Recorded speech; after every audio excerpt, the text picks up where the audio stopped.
Sathya attained his master's in physics from the Indian Institute of Technology in Madras in 1981, and then a PhD from the Indian Institute of Science in Bangalore in 1997, and then he moved to Cardiff in 1996, where he was a postdoctoral fellow. Before this is copied from your thing. Don't worry. Before moving to Cardiff in 1996, I'll just read the script.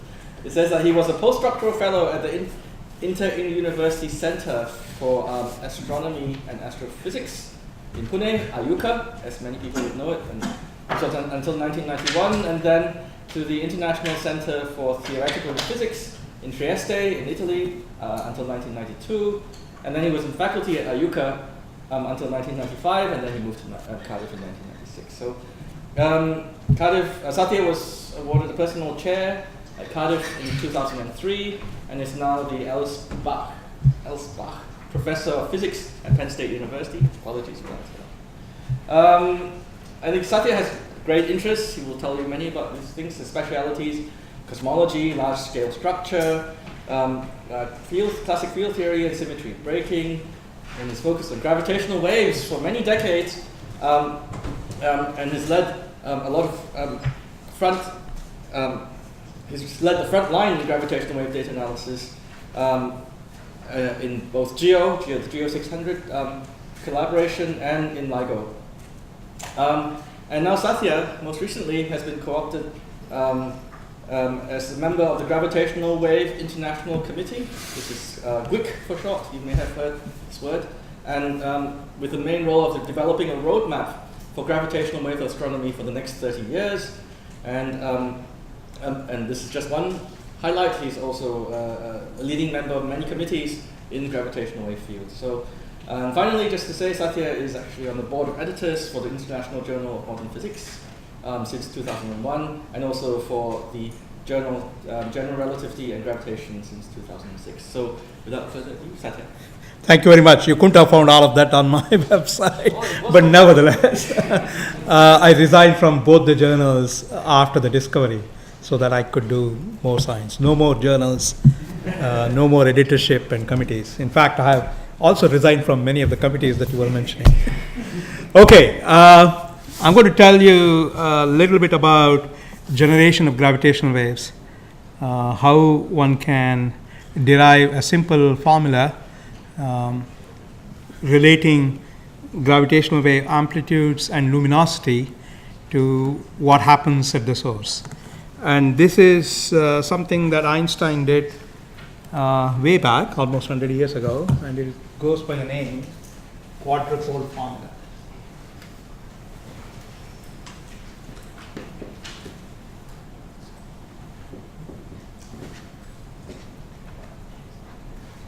And if somebody asks you what this formula gives you, it gives you gravitational wave amplitude and it gives you gravitational wave luminosity. So this is luminosity, which is energy per unit time emitted in gravitational waves, and this is the gravitational wave strain. And what it does is to relate them both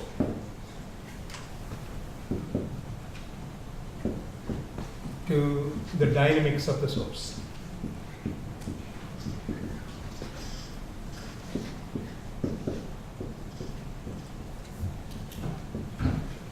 Okay, Siam, can you read what's written on the board? Yes, I can. Okay. Other people can read as well. Should not be any smaller, I guess. No. But okay, all right. Okay, let's actually start with Einstein's equations. You're all familiar with that, I believe. If you are not, Martin Henry has given you a brief introduction to Einstein's equation. And he would have told you the left-hand side is the Einstein tensor, and the right-hand side consists of some coupling constant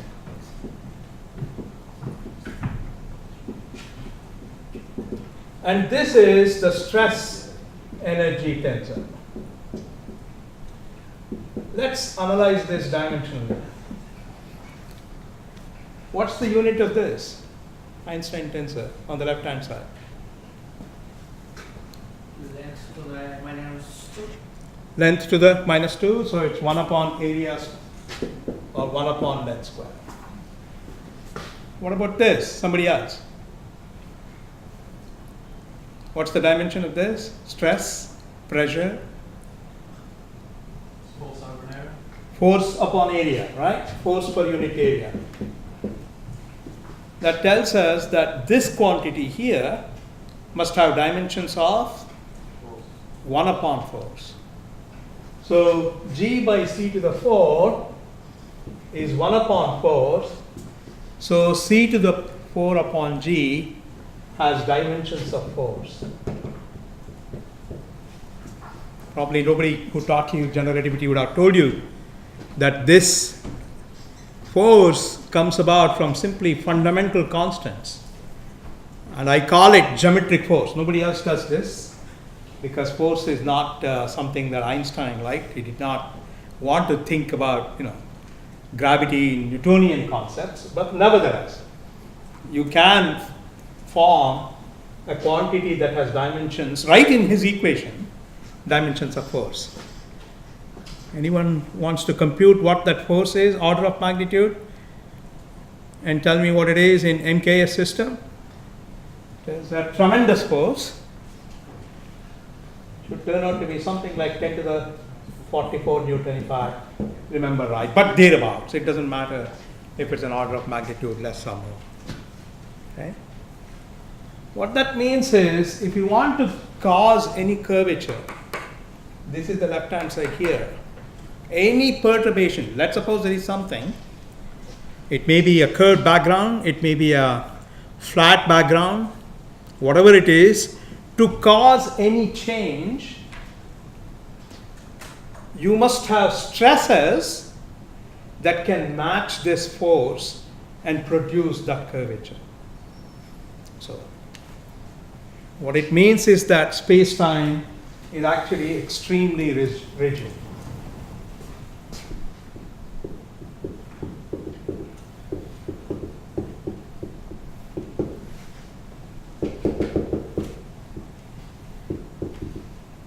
It's the most rigid thing that you can think of. It is not anymore static, nevertheless, unlike in Newtonian gravity or Newtonian dynamics, where space-time is characterized by absolute time and rigid space.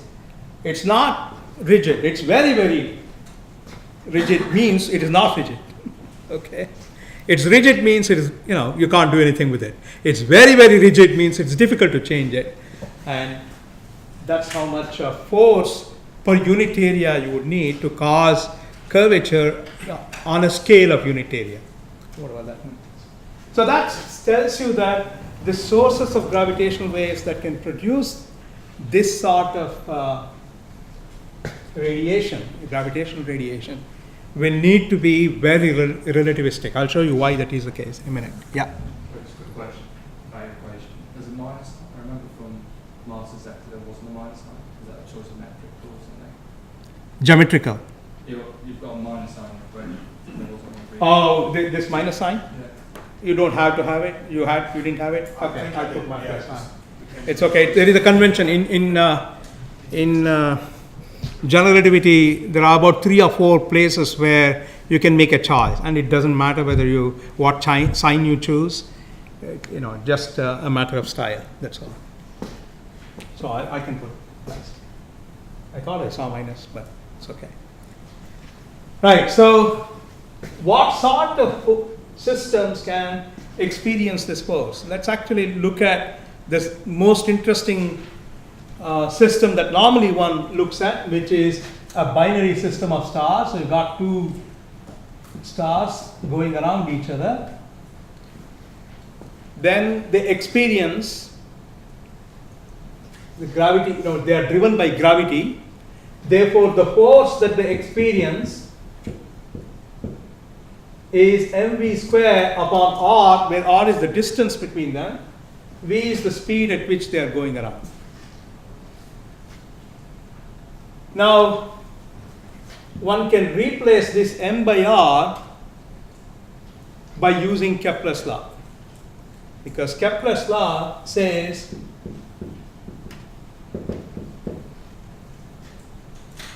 Gm by r is v square upon c square.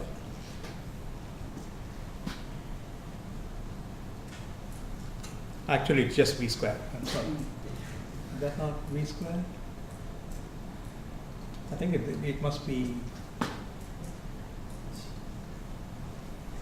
m inverse LQ t to the minus 2. No, it has dimensions of v square. Just v square. I'm sorry. There's no c square.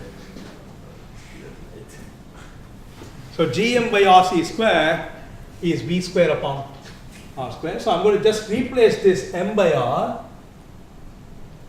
by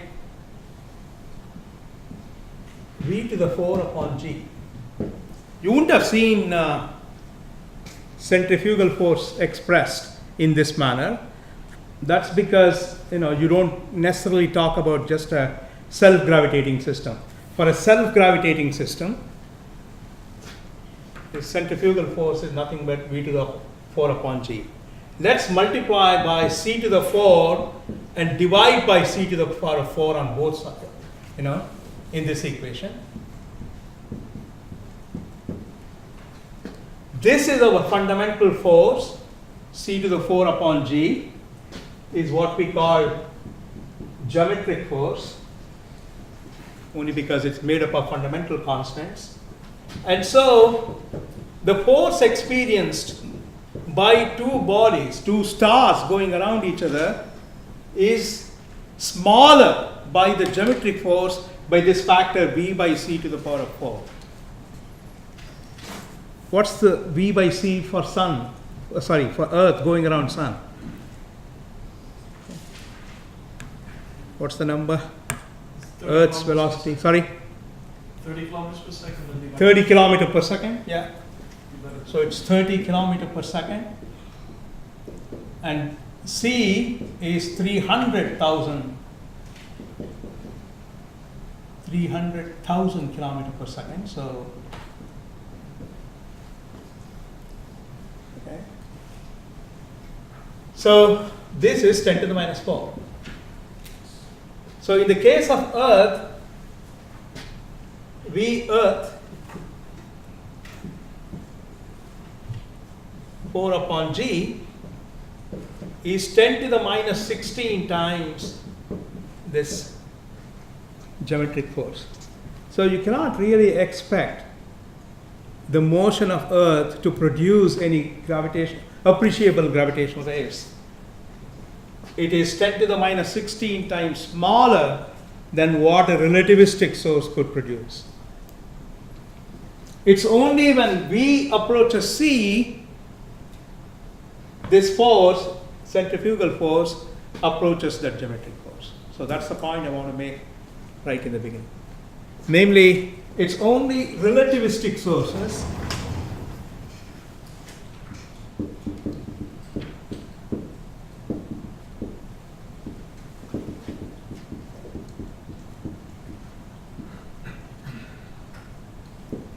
F centrifugal approaches Ft, the geometric force. And it's only then you can expect to produce copious amount of gravitational waves or gravitational wave amplitudes of significant strength. Now, we want to now relate the gravitational waves that are generated to something that is happening in the source. So we have to go back to that Einstein's equation and we have to solve it. But that's very hard. But luckily, Martin has already helped us. He derived for you how this equation will look like if gravitational wave amplitudes are small. So we're going to assume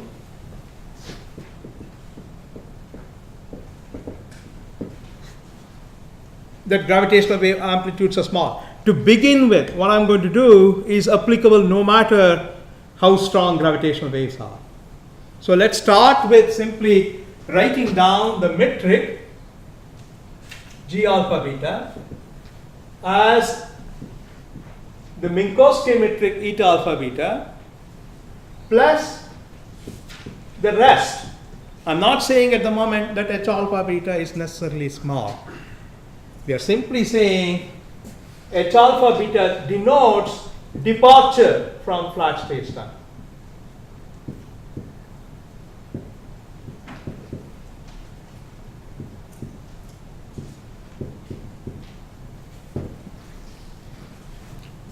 In that case, what Martin has shown you, assuming a certain gauge,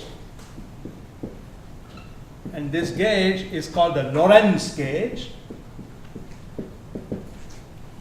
Note that there is no T as opposed to most textbooks. It is actually Lorentz as opposed to Lorentz of Lorentz transformation. It's not the same guy who introduced Lorentz transformation. There is a story behind it, and we can talk about it later. So this, in Lorentz gauge, H alpha beta satisfies divergence, it is divergence free.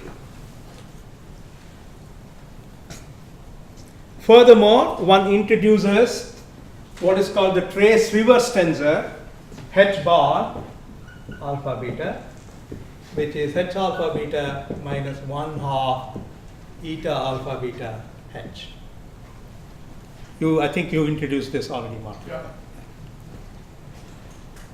In that trace reverse tensor, it turns out that Einstein's equations take a rather simple form.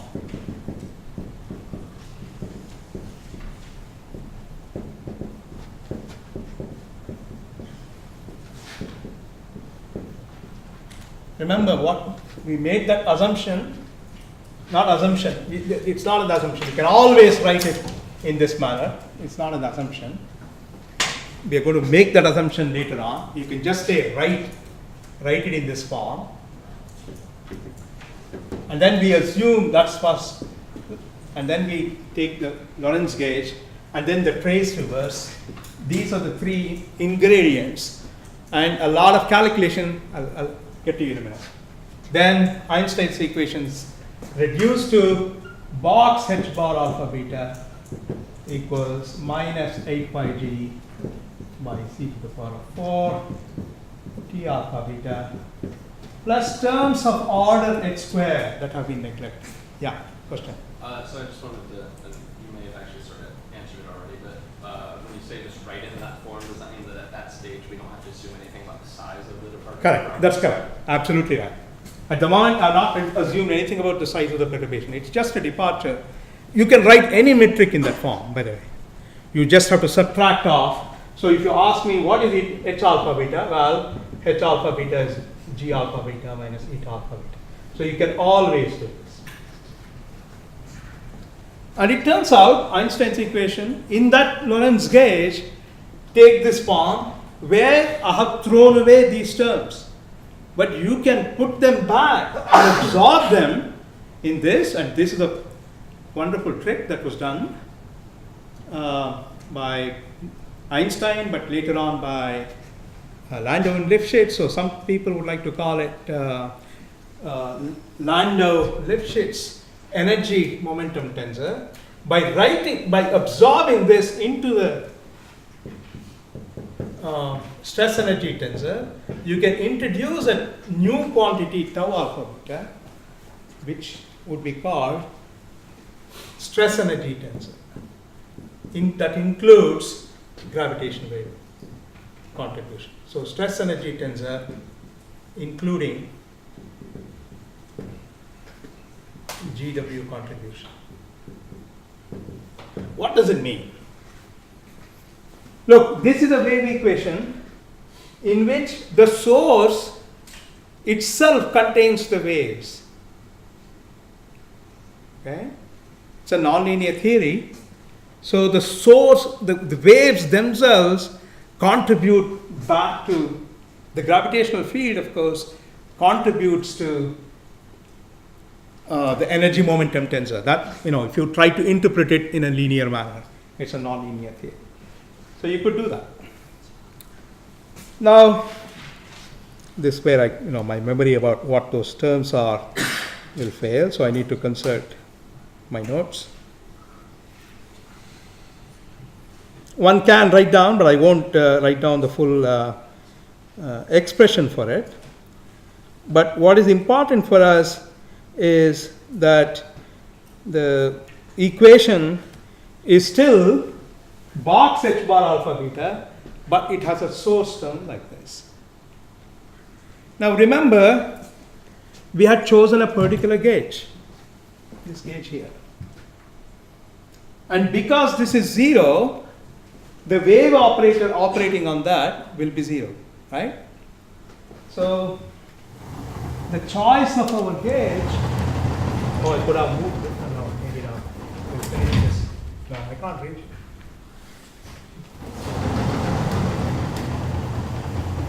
Okay, this is fine. So from h alpha beta equal to 0, it implies that box of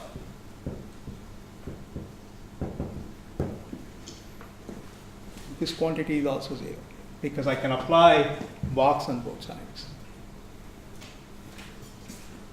But then I can interchange this divergence with the box operator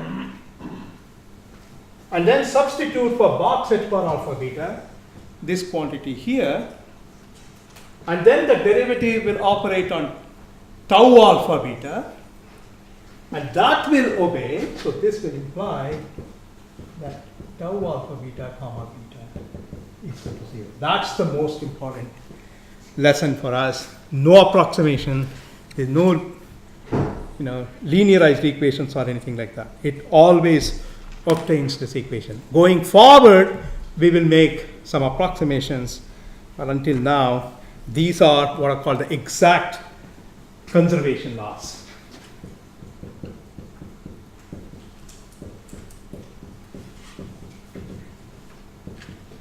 Incidentally, are there such conservation laws in full GR? What is the analog of this tau alpha beta comma beta equal to 0 in general relativity? Some of you may have seen it. Sorry? Yeah. So compare this with the covariant derivative equal to 0. Sometimes I'm writing up or down, it doesn't matter, as long as one of we follow summation convention. So this is analogous to that, but now it's an ordinary derivative here. So this is not valid in any coordinate system. Okay, this is unlike this, which is a covariant derivative and therefore a generic statement. You can apply it to any coordinate system you want, no matter. These laws are only valid in Lorentz case that we wrote down.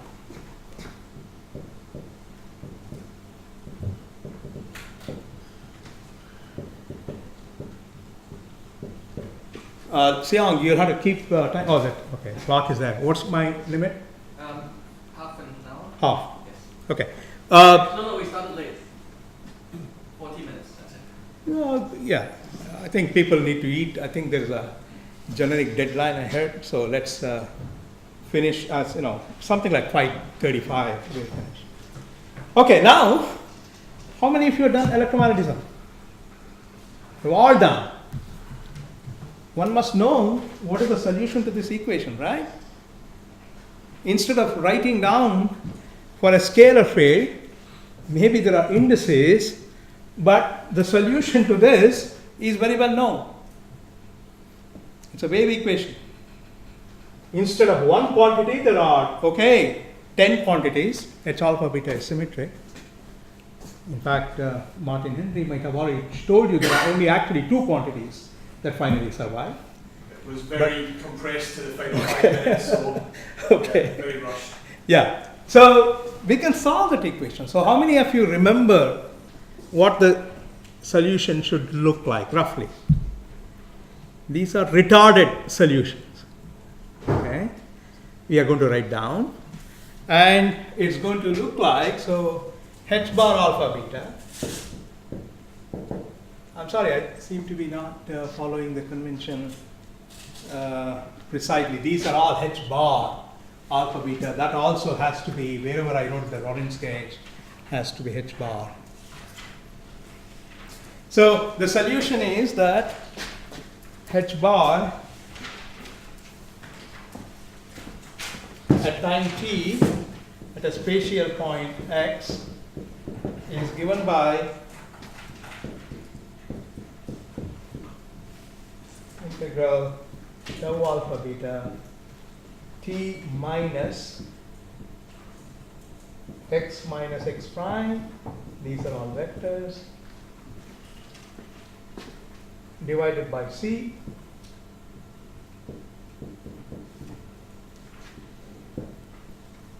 divided by x minus x prime. All this integrated over all over space, p cubed x pi. That's the solution.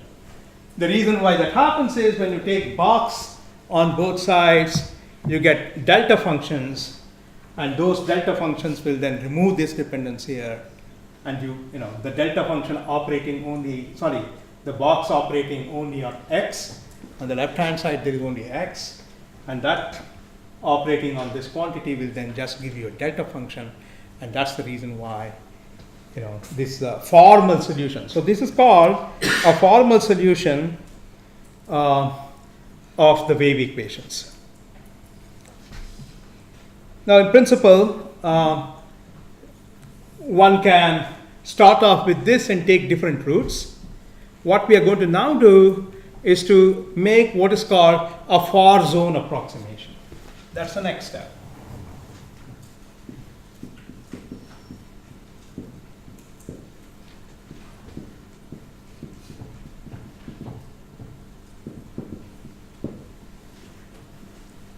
What it means is that I'm going to be looking at this field h alpha beta far away from the source. The source is doing something right here, let's say. It may be, this is time, vertical up is time, and this is space, just show one dimension. And these two bodies are gravitationally interacting. Maybe they are going around each other, so it would look like this. Right? They are inspiraling, if you wish. And as they emit radiation, they emit along the light cone in general relativity that follows from the box. And I'm very far away, so far away that the size of the system is much smaller compared to how far away I am. So if I say R is the size of the system, and no, I think we use smaller for the source point. Therefore, we should use capital R for the size of the system. So this R here is the dimension of the system. This is R, size of the system. And we are located far away from the source, little r. And in addition to these two, there is also the concept of gravitational wavelength, the wavelength of gravitational wave that is generated by the source, and that's called that lambda.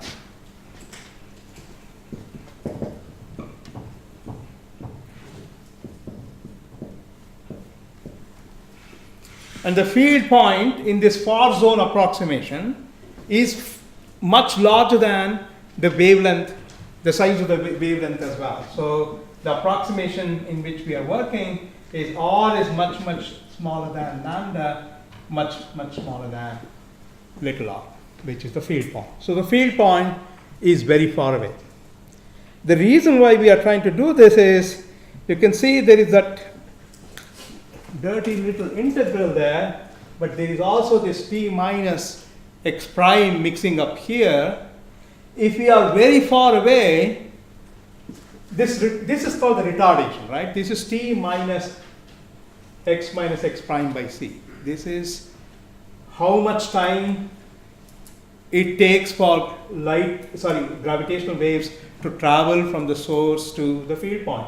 X minus x prime by c is how much it takes. So if you have a coordinate system, x, y, z, then the source is at some point x, the field at some point x prime. We are trying to watch what is happening at x prime. Okay, so this is x minus x prime. What happens at the source at time t affects the source at an earlier time, t minus x prime by c. So the field point sees what the source was a time earlier. That's why it is called the retarded time. Here, this whole thing, if you want, you can call it t prime. That's the retarded time. But we really don't want to worry about what is happening inside the source. So what we will do is to make this approximation. So all the points, this whole thing, x minus x prime upon c, we are going to integrate, okay, over the source, but we don't not going to be bothering about the fact that there are different points in the source. We are just going to approximate it by r. So this will be t minus r upon c. There is an integral, but we can simplify the whole process by making this approximation. So that's the first step in our far field approximation. So I think I move here. So physically speaking, what we are saying is at the field point,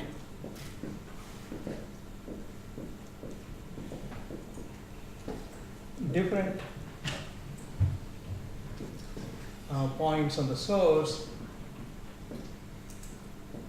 in the source,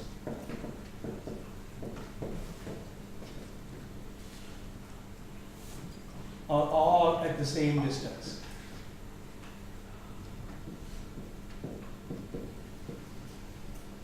In other words, the size of the system is so small compared to the field point, we don't have to worry about internal motion. This will be true for two reasons. The reason that I mentioned, it's very far away, and if the motion is not very relativistic, it is slow. So, are all at the same distance. And the other point we're assuming is that the motion in the system is slow.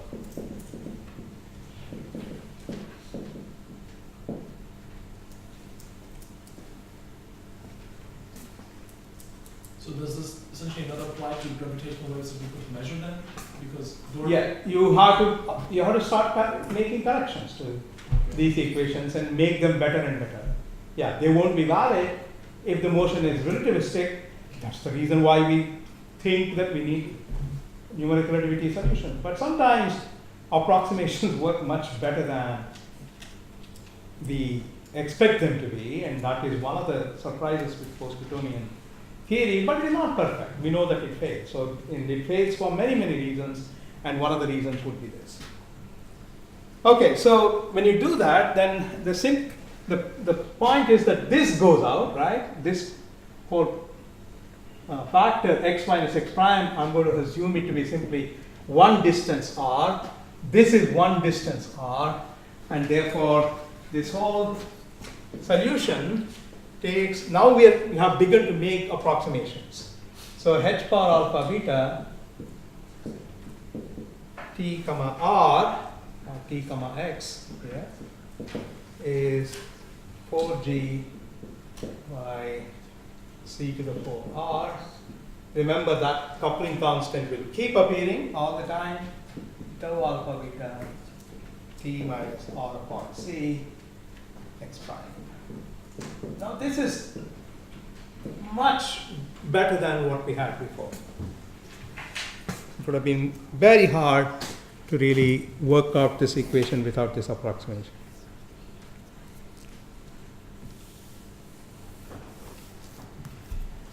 So that is the full expression. I seem to be placing my indices up and down.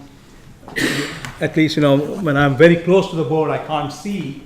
Only when I get away, I can see. So it has to be really also in there at the bottom. Martin would have, I think I mentioned we really don't need to worry about the temporal components, H0 alpha. So that's the next step. 0.56 on bullet 6. Don't need H0 alpha, only spatial components on it.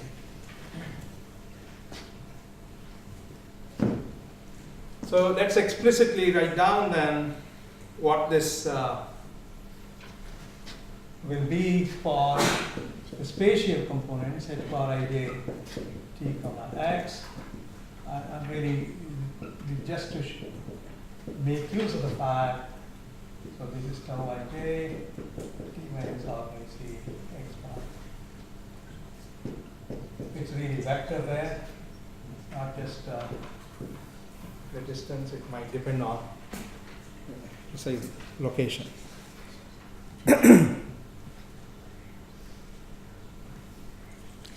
Now it turns out that this is where one can make use of conservation laws, and one can simplify this expression by carrying out, you have the conservation laws here. This is the reason why I mentioned it. Tau alpha beta comma beta equals 0. One can do this. This is a slightly longer calculation. I will give that as an exercise to you. One can perform this calculation and show that this integral boils down to second derivative. I should make way for the second derivative. Of the integral x prime I x prime a tau 0 0 t minus alpha c. So let me just tell you what the steps are here. What you do is write down, use the conservation laws to express tau ij in terms of tau 0 0, and you will do double integrals, two integral by parts, which is the reason why you can convert this quantity here into second derivatives of tau 0 0. But the price you pay is that you pick up these two quantities, x prime I, x prime j. So you also you chose transverse traceless gauge, right? Say it again? We did choose transverse Yes. traceless. Yes. No, it's always. Oh, yeah. We have also imposed the so-called transverse traceless gauge at this point. So don't need that. And the seventh step, use TT gauge, which means we have projected onto transverse traceless gauge. And then the expression for h bar ij takes the form, and this integral, this quantity, which is inside the integral, is a well-known tensor called the quadrupole tensor.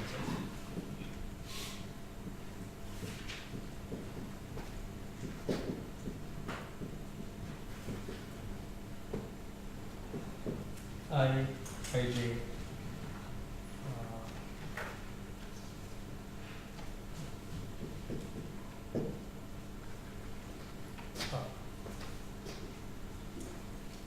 And so h bar ij is the second derivative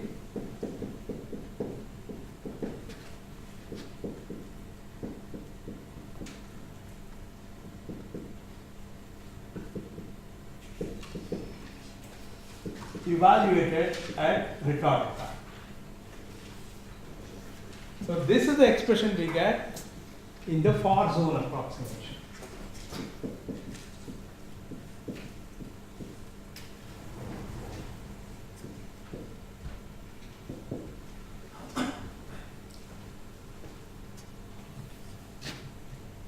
But now we have to relate the quantity that we have derived to what is happening in the source. And to do that now, we make another approximation, and you might have already guessed, instead of the far zone approximation, we're going to make near zone approximation.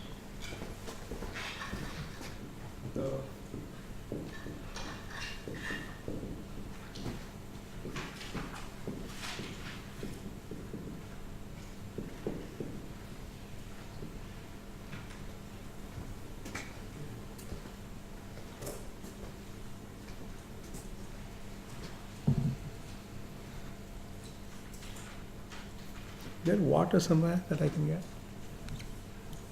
You have water? Somebody needs to have it. Chris is gonna. Okay, all right, no problem. We'll take it. Okay, so Chris, is that all for later? We Well, I think I'll just have it opened up just for me, but I haven't signed it. Thank you.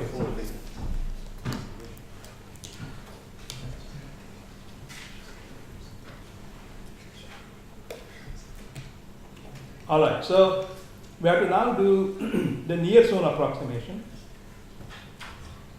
which means that we're going to assume the field point is close to the source, but it is not so close that it is within the source. We will never evaluate these quantities within the source, but we can assume R is much, much less than R, but it is within the wavelength. Okay, that's the other approximation that we're going to make. So if you make this approximation, then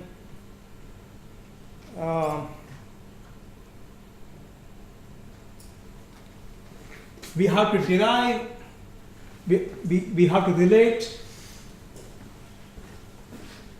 this not in terms of this tensor here, but what the source is doing, the dynamics of the source. Because remember, we want to finally be able to make a statement about, let's say, a supernova explosion. We want to understand the physics of supernova by observing gravitational waves. To be able to do that, we should know what the source is doing and how it is related to quantities that we are observing at infinity. The far zone approximation is not good enough for that. So we need to get to close to the source, and we have to compute the relevant quantities there. For this part of the lecture, in fact, maybe there are other people who will come back and tell you more about more accurate expansions, but we will assume that the source is Newtonian. That means slow motion, and we can simply use Newtonian dynamics to describe the source. Nothing sophisticated. Because we have used Einstein's equations to derive what these waves look like, but we want to just relate it to the dynamics. In the first approximation, Newtonian dynamics is good enough. And in fact, this is done throughout, even in the post-Newtonian approximation. Even when you do first post-Newtonian approximation, the dominant effect that really comes about is Newtonian dynamics. In Newtonian dynamics, the only quantity that is relevant is the gravitational potential. Gravitational potential, maybe I need to, okay, there's one more board here, so okay. Is that okay to use this here? If you lift up quite high, Okay, I'm not so tall, so I'm going to just erase this, and I've already, you can see.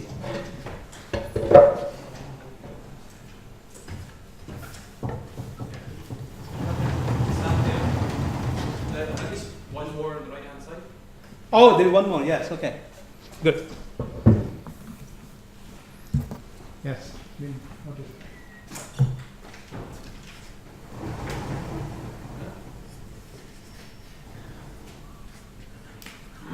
Well, the next approximation, it is the near zone approximation, but, sorry, the near zone approximation, I wrote somewhere there, which is that R is greater than bigger, the field point, but it's much less than lambda.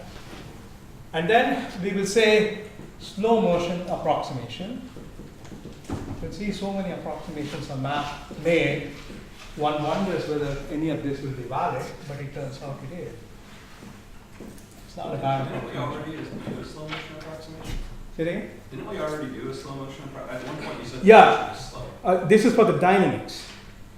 That was for the retardation. So when I said, I should take out my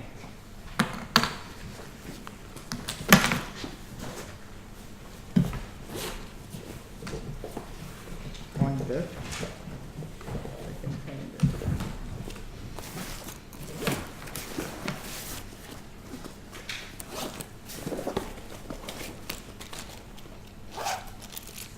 So you see, the slow motion approximation we made there is. Give me a minute. Let me fix this.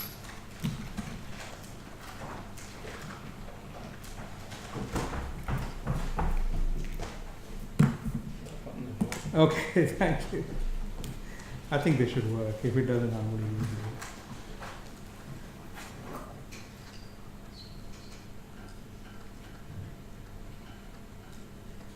Now, which one? Top one? Yeah, okay.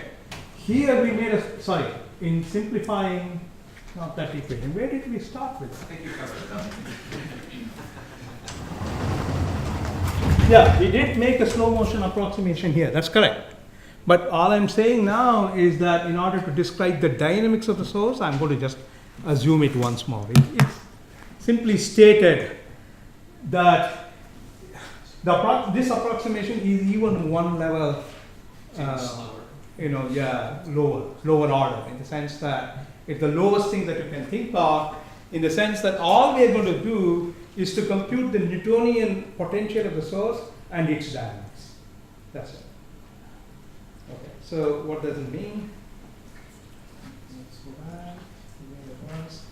So the Newtonian potential phi, as you know, in the linear theory, is related to the metric perturbation by minus 1/2 c to the power of 4 h 0 0.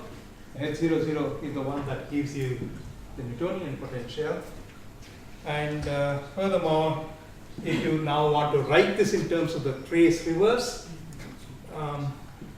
it's c to the power of 4 by 4, because half will come from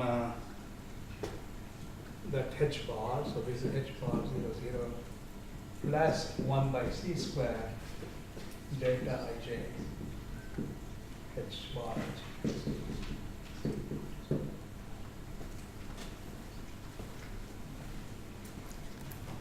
And you can see the way we are going to do it is to simply substitute for h bar 0 0 the quantity that we have computed. H bar 0 0 is 0, but h bar ij we have just solved right at the top there, and you substitute for that and you get the Newtonian potential, and Newtonian potential is the minus g integral tau 0 0 e comma x prime plus 1 by c square delta ij tau ij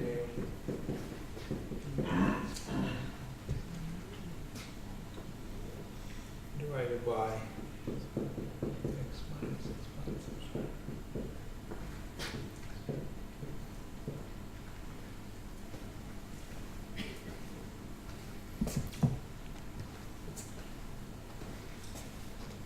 Now we're going to expand this. Now, you see, now there is no retardation. We are very close to the source. As soon as the source does something, we immediately feel it. There is no retardation at all, so we have avoided that problem. But there is now 1 by x minus x prime.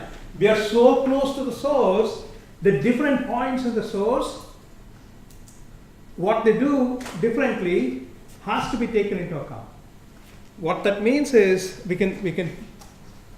have to expand this 1 by x minus x prime in a series expansion, which is a trick that is done in electromagnetic theory again, and you would get the potential to be a multipolar expansion, namely minus g m upon r. I will tell you what this quantities denote in a minute.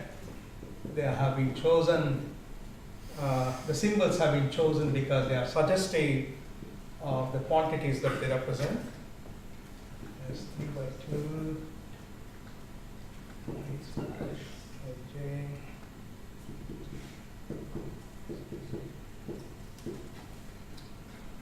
r to the power of 5 and so on. All that has been done here is really nothing else. Write this down 1 by x minus x prime. You expand it and you simplify it. These quantities m, di, I slash are the various integrals. M is simply the total energy in the system, or the mass, and therefore it's the monopole term. So this is the monopole.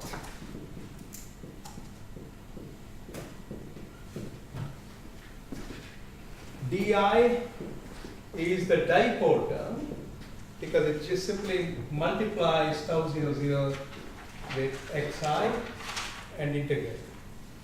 It's the first moment of the energy, the energy part of the energy momentum tensor. So that's the dipole term.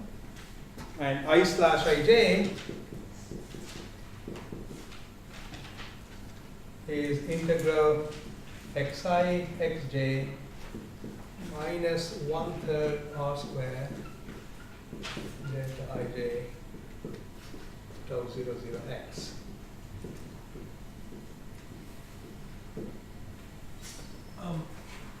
Yeah. Could you illustrate with the difference between like the near and the far zone? I feel like, as far as I can tell, we only use that R, capital R is much smaller than small r. Where comes the difference with the lambda? That was what I was trying to spend some time saying, that this retardation is completely absent here. We made there would have been a term that is similar to this, t minus x prime by c. We are completely getting rid of that while writing down this solution. This is the same solution to the wave equation. All I'm doing is to consider h00 only, nothing else, right? I think I may have skipped one step which may be confusing you. Namely, we started off with this equation, and I argued that they boiled down to this equation here. Now write this down for near zone. In the near zone, you have exactly the same solution as this, except that I'm not worrying about the spatial part now, but only the temporal part h00, which I call phi. Okay, but now you can see the near zone approximation means I don't write this term here. There is no retardation effect. Okay. So the time scale essentially for the wave itself is different enough. Sorry. The time scale of the wave itself is. You're not seeing the wave. You're actually so near this. So this is where is yeah. You can see you're in the wave zone if r, the small r, is much greater than lambda. You're not in the wave zone at all. You're very close to the source and you're really watching the source moving and you're evaluating its Newtonian behavior. Okay, it's therefore we are neglecting the hij part and writing only the h00. Yeah. Are you also neglecting tau ij?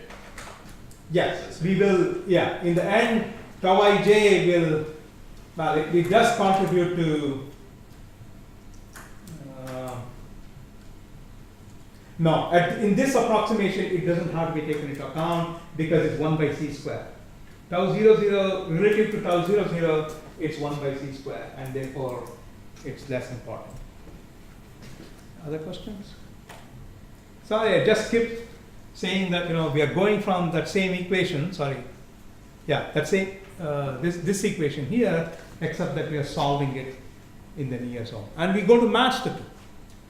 And when you match the two, you identify this I slash ij with that iij. What's the difference? They seem to look similar, except that this is trace, this is trace free. That has, in any case, we are working in the TT gate, so therefore the two are identical. This is considered to be what is happening inside the source here, right? This is a far zone expression, this is the near zone expression. So we then go back to our equation, like the quadrupole formula that I wrote down, and let's evaluate. If you give me just a couple of minutes, I would like to use the quadrupole formula to evaluate what the strength of the source would be for a couple of different scenarios. Okay? Any other questions? Okay.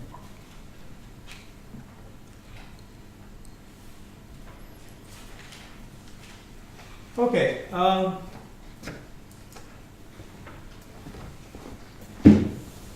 So that's quadrupole formula for only the amplitude. I also wanted to do the luminosity, but maybe we can do that tomorrow morning. So now order of magnitude estimates.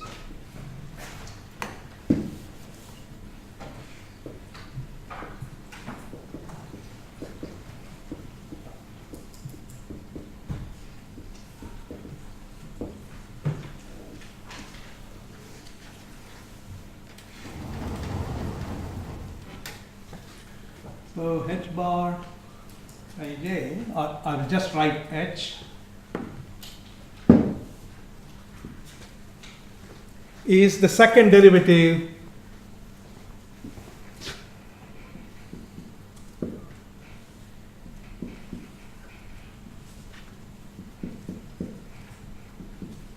of the quadrupole tensor. Dimensionally speaking, the quadrupole tensor is r squared, with some length square in the system, okay, and the second derivative can be times the mass. This term 0, 0 is like the mass of the system. So we're going to argue that I slash ij, or let's write ij here, sorry, h bar ij. So I slash ij is, dimensionally speaking, some mass in the system, or mass energy, length square. But then we want the second derivative. If the source is doing some motion, maybe periodic motion, there is an angular frequency omega, so it would be omega square. So I slash ij double dot is m r square omega square.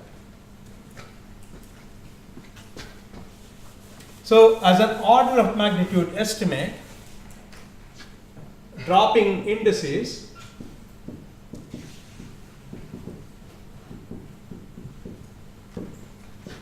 h is of order 4g by c to the 4, rc to the 4, m r square omega square.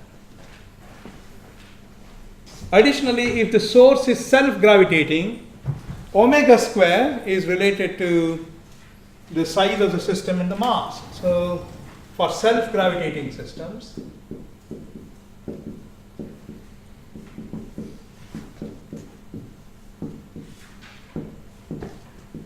omega square is gm by r cube.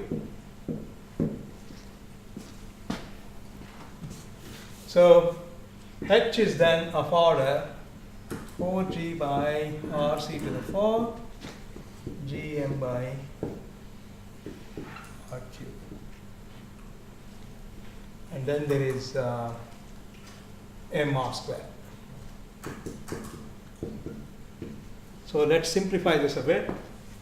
I cancel two powers of r, and then I'm left with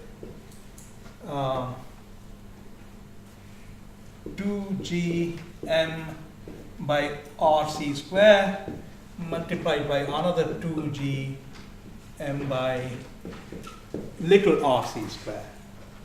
I'll push that up so that you can capture it.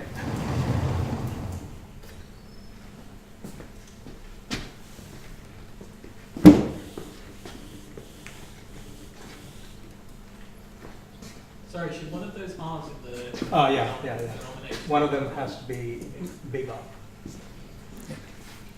So this is what we call phi external, namely Newtonian potential external to the source, multiplied by the Newtonian potential internal to the source. Right? This is Gm by R. That is also Gm by R, but that is the field at the location of the field point. This Gm by R. And it is multiplied by the internal gravity or the internal potential of the source. This is where the source is. How far the source is. It's not in our hand. Given all sources, those sources that are most compact are the ones that are going to produce the greatest gravitational waves. So that's the way to interpret this equation. Simply from dimensional arguments, we also saw before from our simply coupling constant that in order to produce large forces or large stresses, we needed relativistic sources. This also says the same thing. Of all sources, that for which R is smallest is the one that will produce the greatest amplitude. And what are those sources that produce the smallest R? They are the black holes and neutron stars. So just this expression tells you that black holes and neutron stars are the strongest sources of gravitational waves. And we will pick it up from here tomorrow morning. Is that okay? Yeah. Thank you very much. Yeah.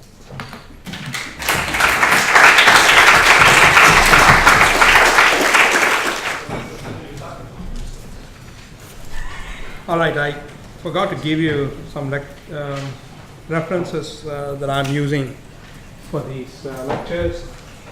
Gravitational wave physics and astronomy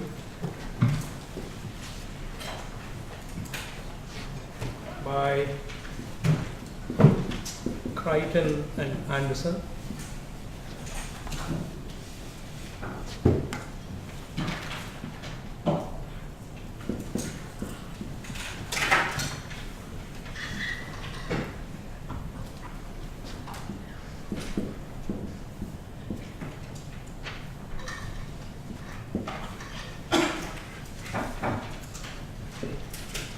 Then there are some articles.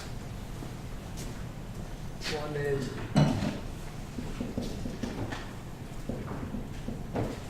Gravitational Astronomy.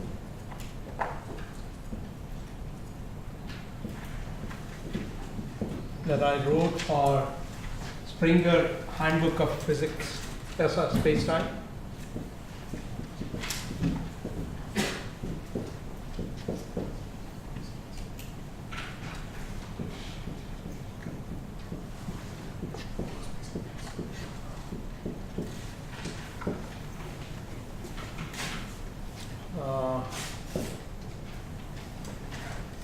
Third is another review article I wrote with Bernard Schutz, Physics, Astrophysics,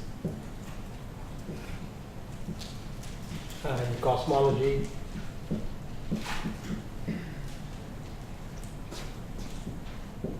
With gravitational waves. It's Living Reviews in Relativity. I think it's 2010. Find out. And fourth, I think that's probably enough. If I cover something more that's in another article, I will let you know.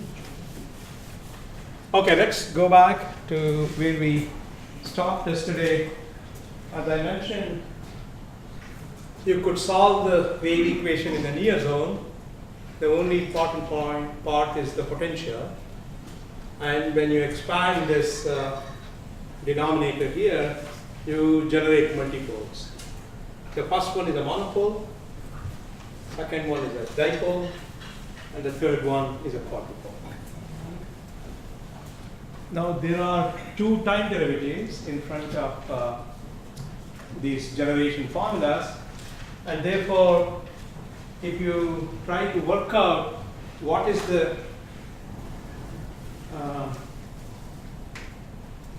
lowest order multipole that generates, you find that the derivative of this means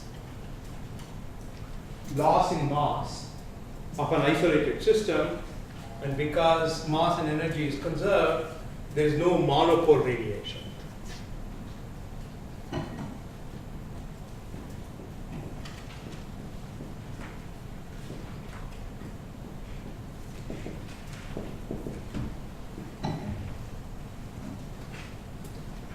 Likewise, if you take a derivative of this, it would lead to second derivative. That means if you want to have a rate of change of linear momentum, but that is conserved as well, and therefore conservation of linear momentum means there is no dipole radiation.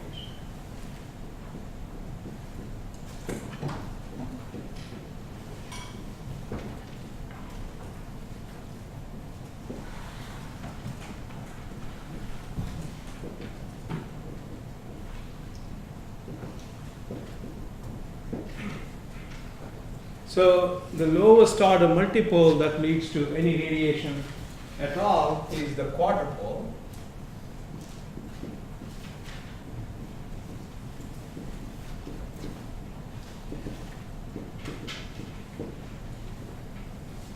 And if you have a spherically symmetric system, you don't generate a quadrupole.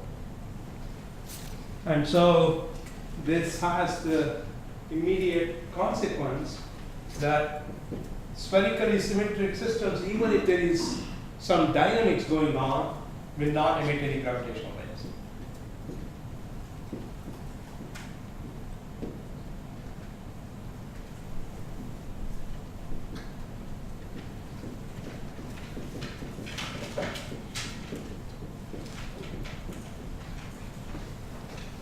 As an example, if you have a star that is spherically symmetric, but it may be contracting and expanding. Let's say it contracts, but then it expands and keeps on doing that, it won't emit any gravitational waves. So that would be one example. But for similar symmetry reasons, it turns out that if you have a axisymmetric rotation, it won't emit any gravitational waves. If this object is rotating and then it collapses, it would emit gravitational waves because it's no more spherically symmetric. It is axisymmetric. There is a direction in which the star may be rotating. And then if it collapses, that would lead to emission of gravitational waves. So an axisymmetric supernova would produce gravitational waves, but not spherically symmetric. So this may be a collapsing star. So spherically symmetric collapse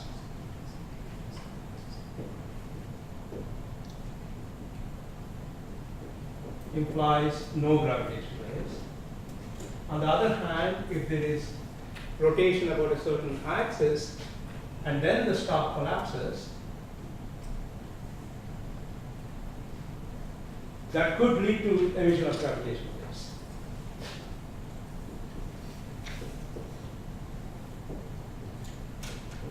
So for core collapse supernovae, is it the case that they're rotating, or is there something? That was a point I was going to mention. This is the big uncertainty. So the reason why one doesn't know whether core collapse supernovae will produce any gravitational waves is the extent of rotation that they have, the extent of axisymmetry, or non spherical symmetry. How much of that is broken is the big question. And the estimates for how much energy might be released in a co-collapsed supernovae vary between 10 to the minus 6 solar mass to about 10 to the minus 8 solar mass, or even smaller. Now compare this with energy in other forms of radiation that comes out of supernova. 99% of radiation is in neutrinos.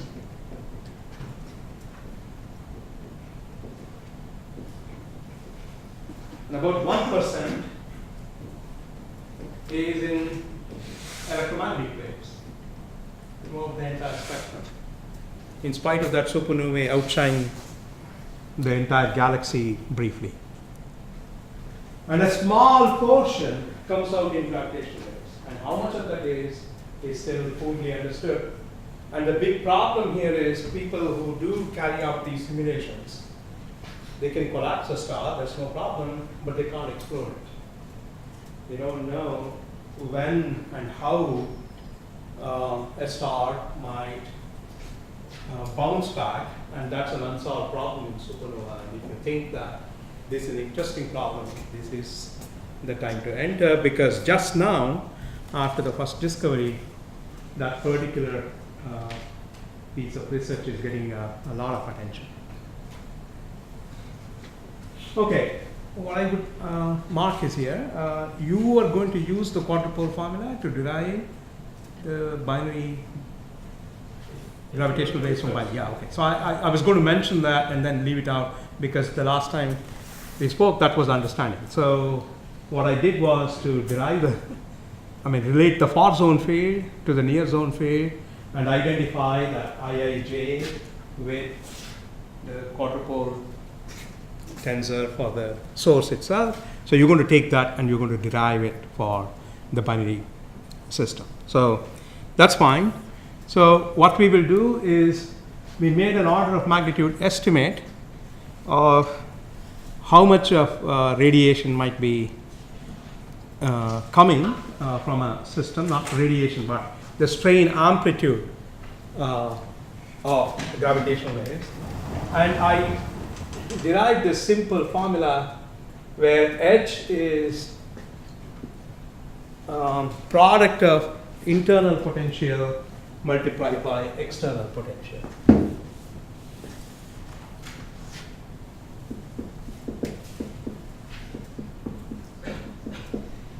And that is, one of them is 2 gm by c square, the distance to the source. The other one was 2 gm by c square, the size of the source. So it goes like square of the mass, inverse of the distance, and inverse of the size of the system. Now, I said this quantity here is called the compactness.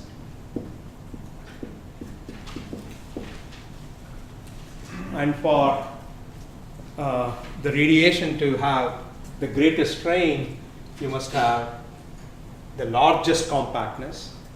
M by R must be the largest, and it is largest for neutron stars and black holes, and they are our best sources. Okay, that's where we start.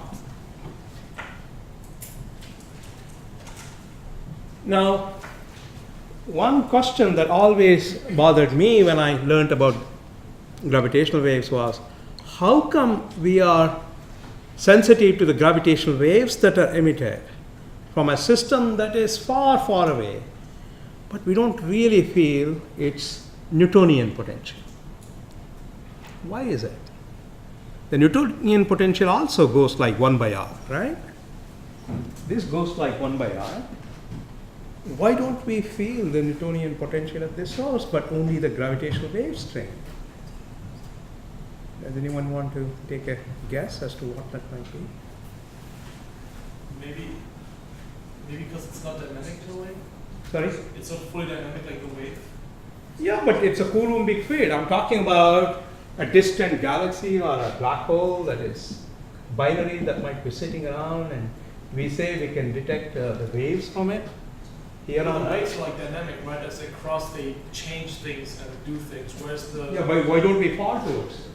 well, because there's heavier things, like that make us not see it, right? Like, it's probably here, we just don't see it. Yeah, but the reason is somewhat, well, it is true that there are heavier things too. For instance, sun. What are we doing in response to sun's gravity? We are falling in the presence of sun's gravity. Do we really feel sun's gravity in that sense? We don't, right? I mean, not quite. We don't really feel it because we fall towards it. So gravity can be eliminated. That's what Einstein said. But even if you did not have any eyes, you could not see, but you could feel, you could still detect the presence of sun, even though you are freely falling. How could we do that? What else does sun do apart from making the earth go around? It does something to earth. Yes. Sorry? Tides. So what we are really sensitive to are tides of the sun. Tides produced by the sun on Earth. And how do tidal forces go? Or tidal potential? Instead of 1 by r, they go like 1 by r. So while we are sensitive to the gravitational waves, which actually go like 1 by r, and they also, as Martin Henry would have discussed yesterday, produce tidal deformation.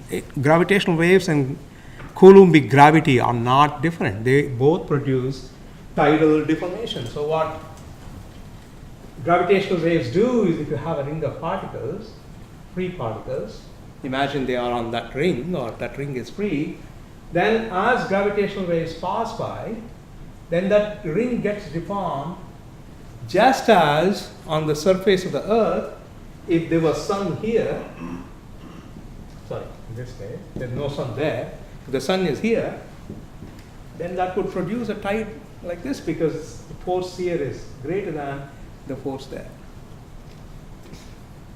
And passing gravitational waves produce exactly the same interaction with free particles. But they go like 1 by r, and that's why we are sensitive to that. So, having derived those equations of, a formula for the gravitational wave strain, as I said, we need to now understand what is the back reaction of that gravitational waves on the system. And so we're going to use that very same formula, but now of course for the luminosity in gravitational waves, to compute how the system responds to the emission of those gravitational waves. And then we'll come back and look at how that affects a ring of free particles. So that would be the plan for this lecture. So the final piece that I want to briefly mention is how all this is related to the gravitational wave luminosity. If I can find my penultimate notes. Yeah. Okay. So what we want to do is to find out how much of gravitational wave energy is escaping from the system.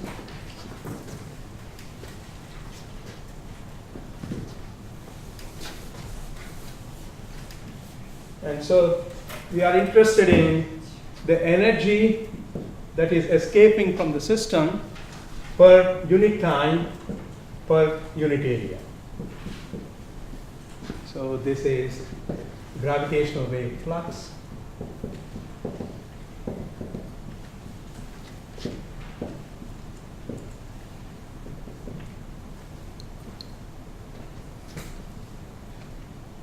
And this is given by the T03 part of the stress energy tensor. And that is something one can relate to the T03. This is, as as you might have read in General Relativity, T mu nu, while it is the stress energy tensor, the 0, 0 component is the density. T0j give you the fluxes, and Tij give you the stresses. So in this case, the only part that is important, because it's a traceless transverse wave, is this 0,3 part. Yeah. Is this actually T or is this tau? Yeah. So the corrections to that would consist of tau 0. At the leading order, it's just T03. I've been writing consistently tau everywhere, because if you want to compute the corrections, yeah, that's what you need to do. But we are doing only the leading order, so it's just tau 0. Yeah, you could write tau 03 and then change it to T03 for the dominant order.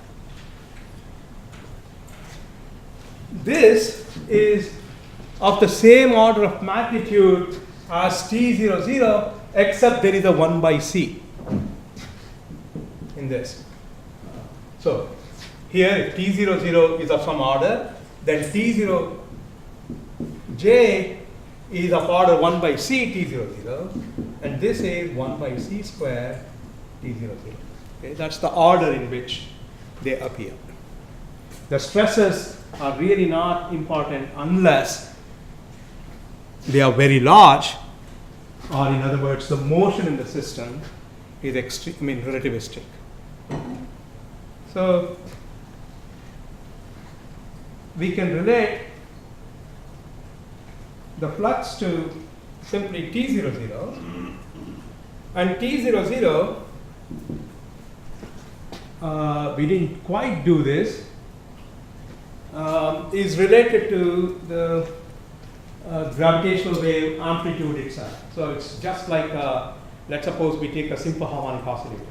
If you have a simple harmonic oscillator, then if you want to compute, let's suppose we have some y of t equals some y naught cos omega t.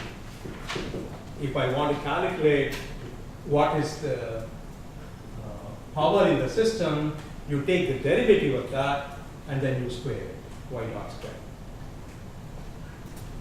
You could do the same thing here, except I don't think I'm doing this derivation, but taking the analogy from what we have, you take your Hij tensor, that is the transverse part of it, take its derivative and square it.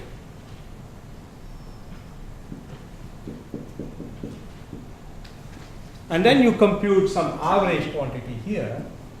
And what is happening here is that you pick up two factors of, a few factors of C here. So this becomes C cubed upon 32 by G.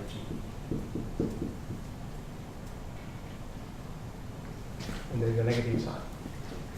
The total flux will be positive in the end, and it can then be related to, just as in electromagnetic theory, just to the two principal parts of that strain, namely the H plus and H cross. So this will be H plus dot square plus H cross dot square. Just as in the electromagnetic case, you have E square plus B square giving you Poynting flux. This is the energy per unit area per unit time escaping from the system. Yeah. So what timescale is used for the averaging? This will be a typical dynamical time scale. So if you have a binary system, it would be one orbit over which you would average.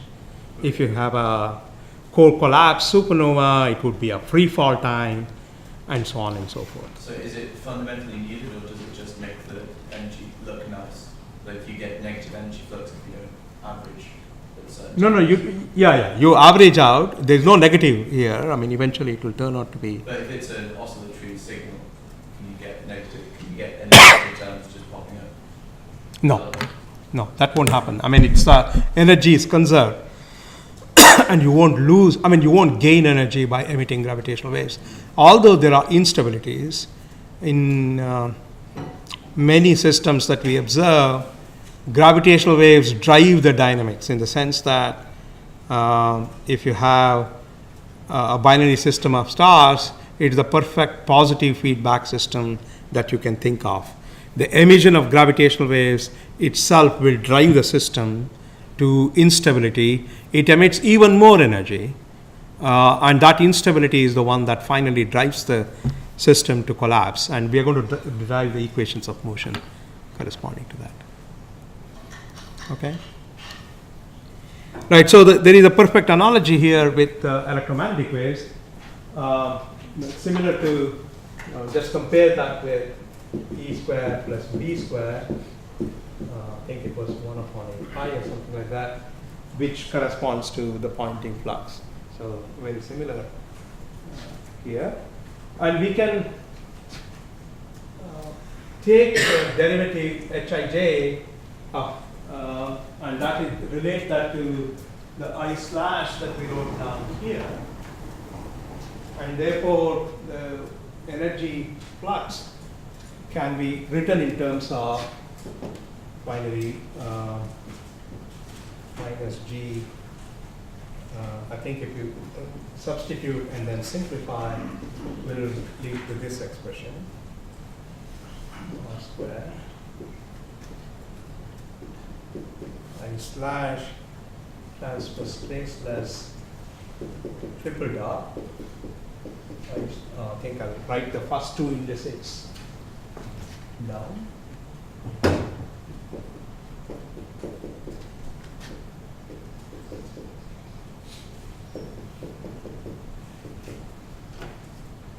No, just product, that's all. Product of those two, averaged over some dynamical time scale. Now we can use that formula to make a rough estimate of what is the energy flux from a typical source. We could do that. I don't know whether, Mark, you're also planning to do this calculation for binary systems, namely to calculate what is the energy flux coming out. Otherwise, I can indicate as to how one does. Yeah, I was also going to start from the energy flux. Okay. Right. Yeah. Right. So one can obtain the gravitational wave luminosity from a system by integrating over the whole solid angle. You remember that quantity there is the energy per unit area per unit time. The luminosity, on the other hand, is just how much of energy is emitted by the system in all directions. To do that, we just have to integrate over all the angles, and that's what we will do now. Or rather, I will indicate as to how that calculation proceeds.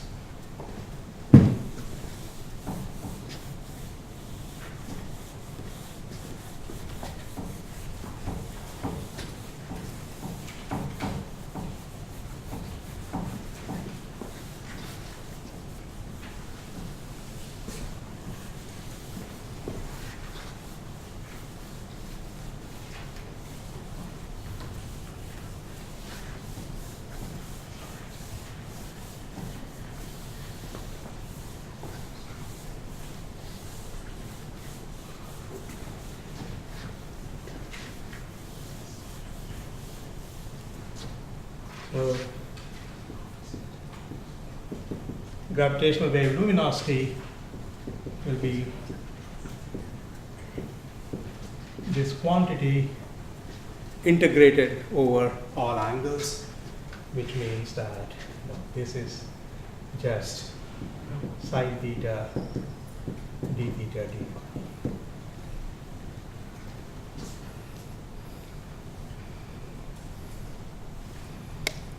To obtain this, we have to go back to the projection that we carried out. I don't think I did that, but Martin Henry said that he indicated the TT projection. You may recall that I slash ij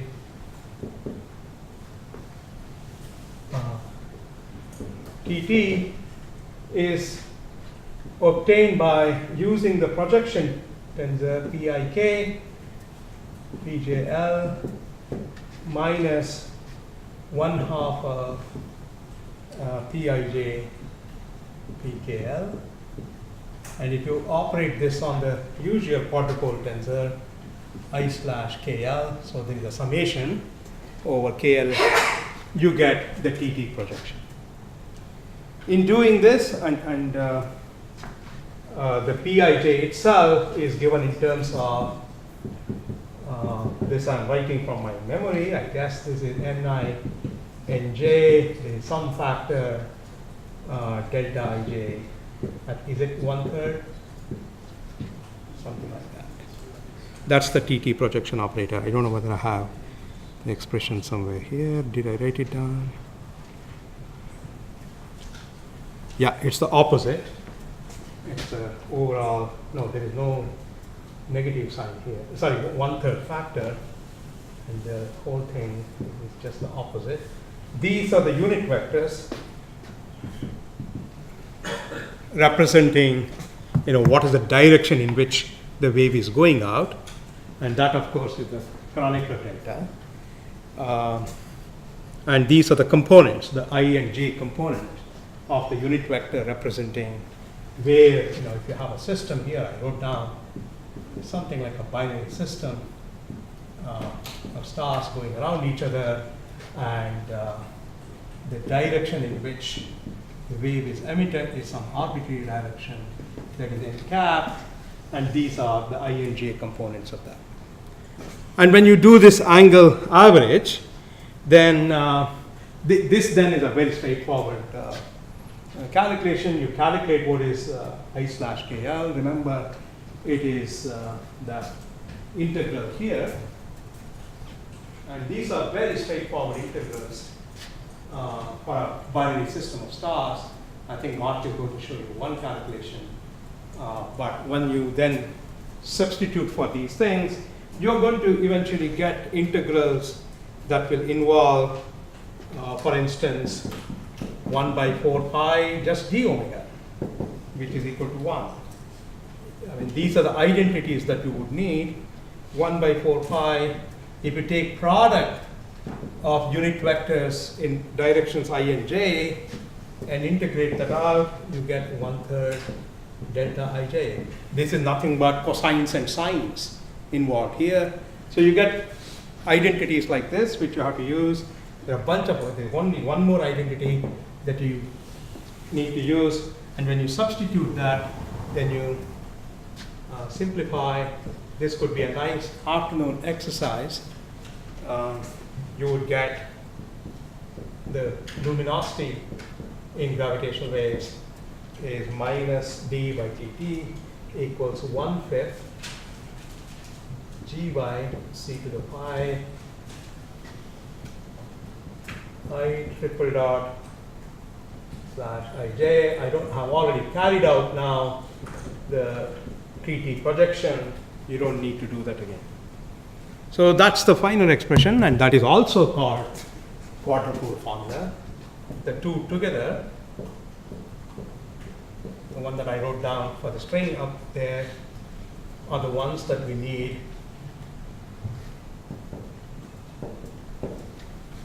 to complete not only what the gravitational waves emitted are and how they back react on the system. So those are the two that are needed. So I'm going to use that to make an order of magnitude calculation.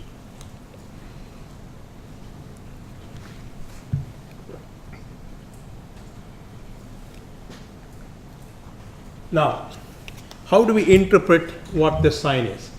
There was quite a bit of worry. Are we talking about negative? There is a square on that.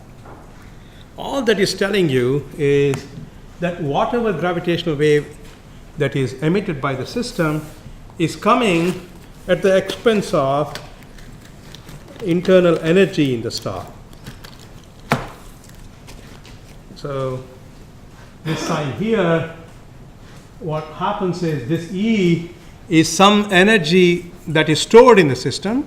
It could be the rotational energy in the case of supernova, plus the gravitational potential energy. It's a big star that's going to collapse.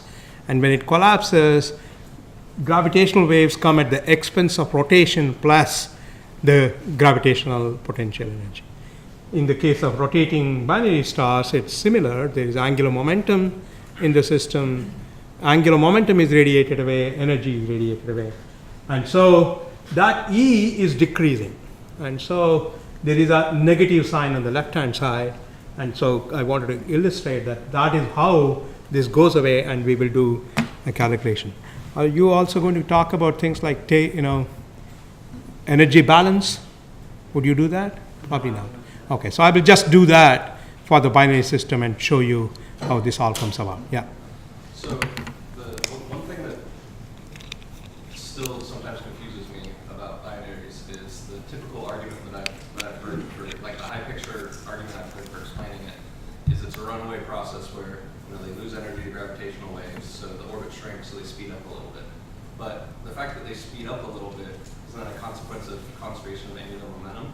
And so if they're losing angular momentum, is it just that it's a negligible amount, so you could say Correct. it's still an effective conservation? That's correct. Okay. Yeah, the angular momentum is lost to gravitational waves, but it is not. It is a tiny fraction of the total angular momentum. In fact, if you start with two Schwarzschild black holes and collapse them, what you get is a Kerr black hole which is spinning at something like 0.7. And where did that come from? Well, it came from the rotational energy. So hardly anything is lost to gravitational wave. I wouldn't say hardly anything because it is the most efficient process of converting energy into radiation. Maybe something like 3%, max numerical relativists tell us 12% of energy will come out. So it's not, it's still negligible compared to the total amount of energy and angular momentum in the system. Okay. So let's use this formula to make an order of magnitude estimate, just as we did. The dots are missing, very important. Incidentally, almost all the things that we did is undergoing a little bit of revolution because of some calculations that my colleague Abhay Astekar and PhD student Beatrice Bonga have been doing in the recent past. The first thing to mention is that the transverse traceless gauge that we are talking about is really not the transverse traceless gauge that is known to most relativists and cosmologists.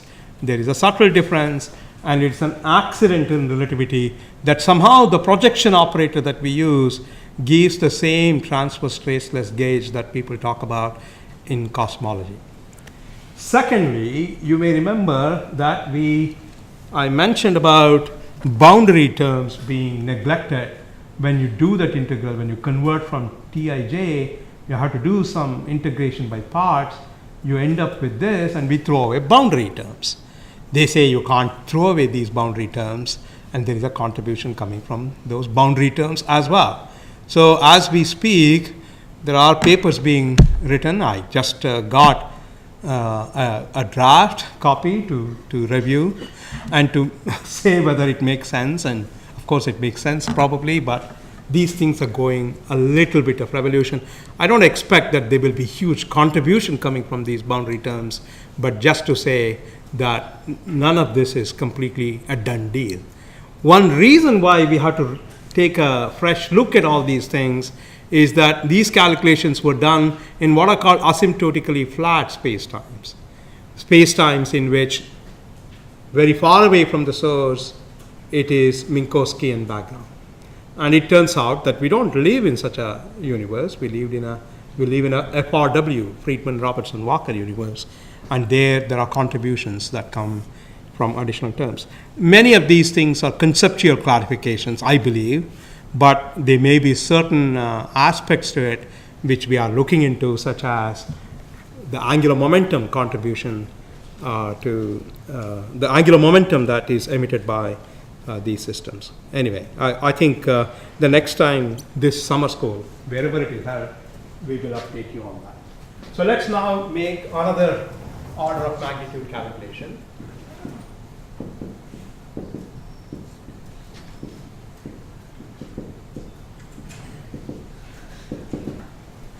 where, as before, we will consider a system whose mass in the system is m, and its size is r, and there is some motion in the system, hopefully periodic motion, and there is a frequency scale or a time scale associated with it, a frequency scale, which is omega. And simply from those three numbers, we should be able to estimate what is the maximum luminosity that such a system can emit. So LGW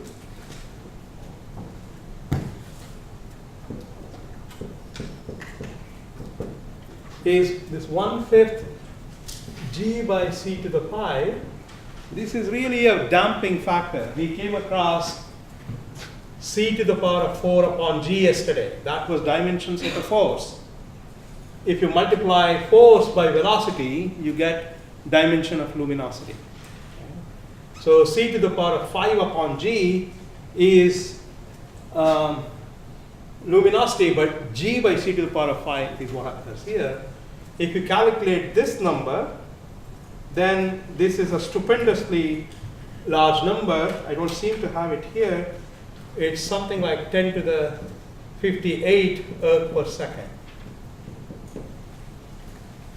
A very large number. What occurs there is the inverse of that. So the rest of it here will be luminosity square. Sorry, this is luminosity. This is 1 by luminosity. So this will be luminosity square.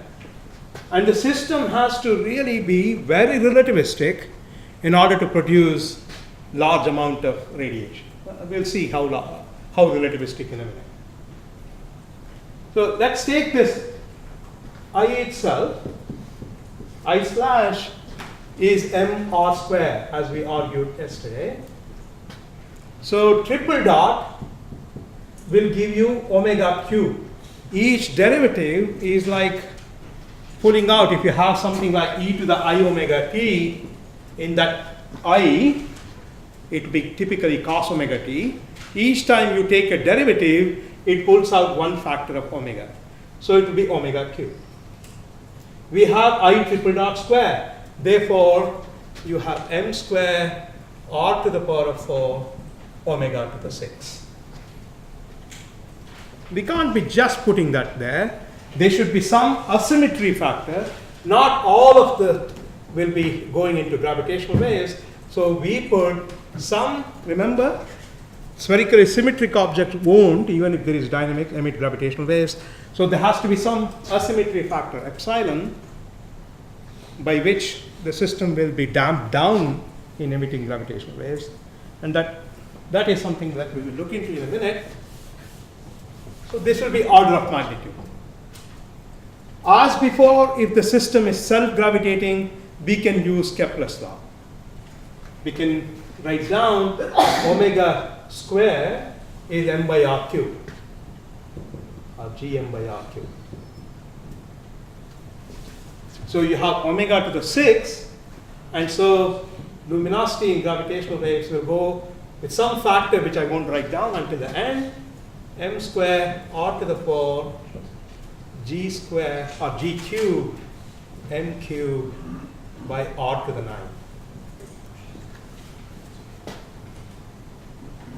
So this is for a self-gravitating system.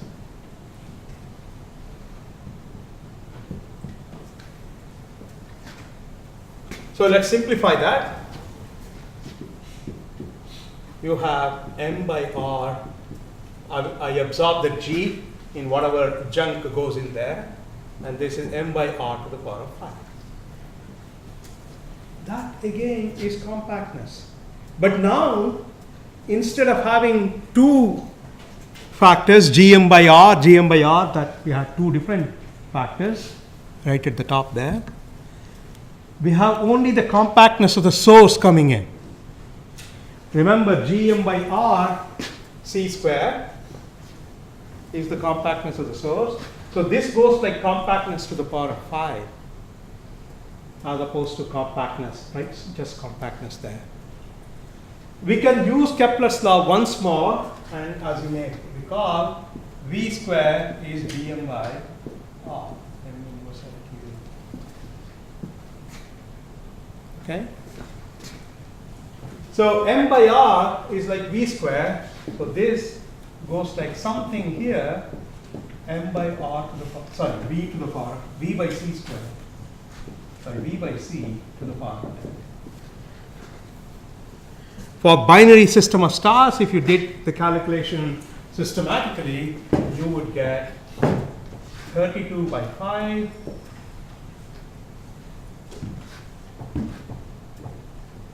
eta square B by C to the power of 10. There are factors of G, I think it is C to the power of 5 divided by G.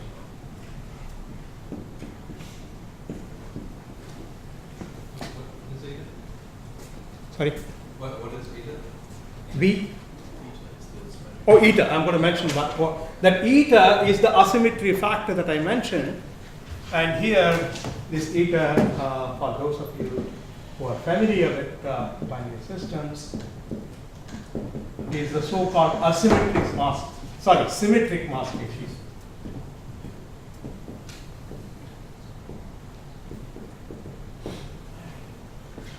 So it is dampened by this number is dimensionless. When M1 equal to M2, this quantity is 1/4. So it becomes 1/4 square. This is the largest value possible. So it is 1/16 of this number, which is the maximum luminosity you can get, 10 to the 58 earth per second, dampened down by this very sharp factor of V by C. So if you have two binary neutron stars, not two binary, sorry, a binary neutron star with two neutron stars going around at 10% of the speed of light, you would still produce 10 to the minus 10 multiplied by this, multiplied by all these asymmetry factors. So you might expect a BNS, a binary neutron star system, to have a luminosity of order 10 to the, there was 58.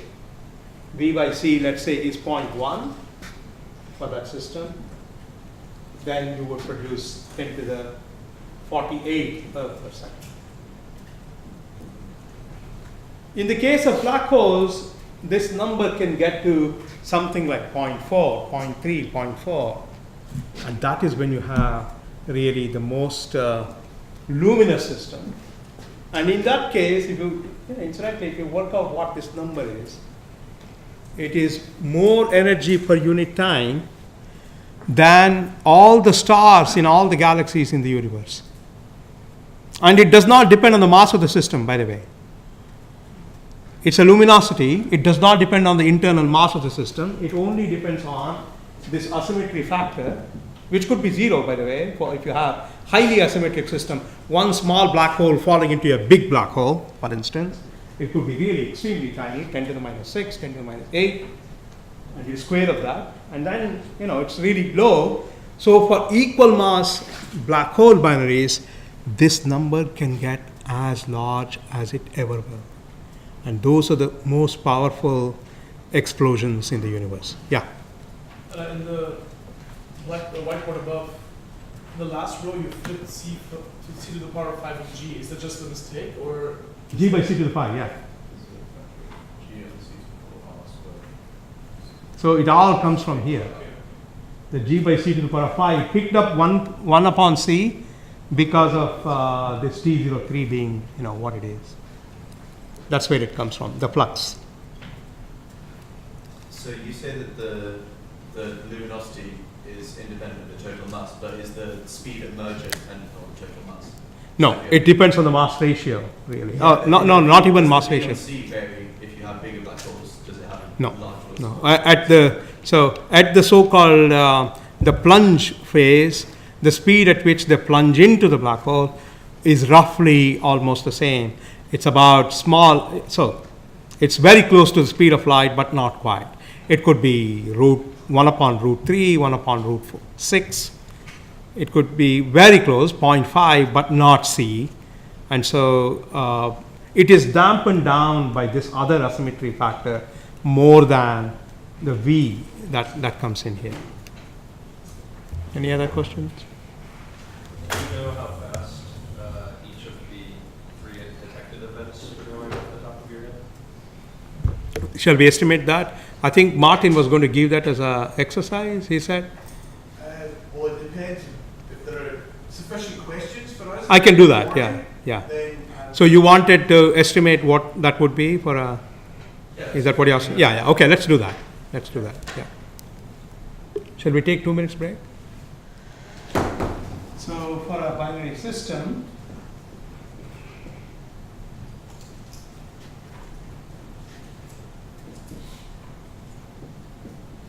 luminosity in gravitational waves is 32 phi by pi eta square v by c to the 10.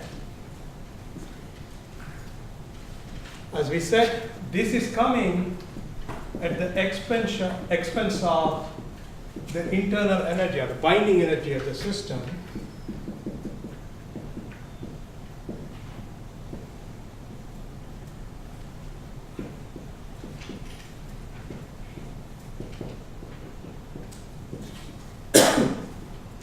And we can just take at this order of approximation this to be quite simply 1/2 of mv squared, where it's actually not mv squared. It's to write it more appropriately, it is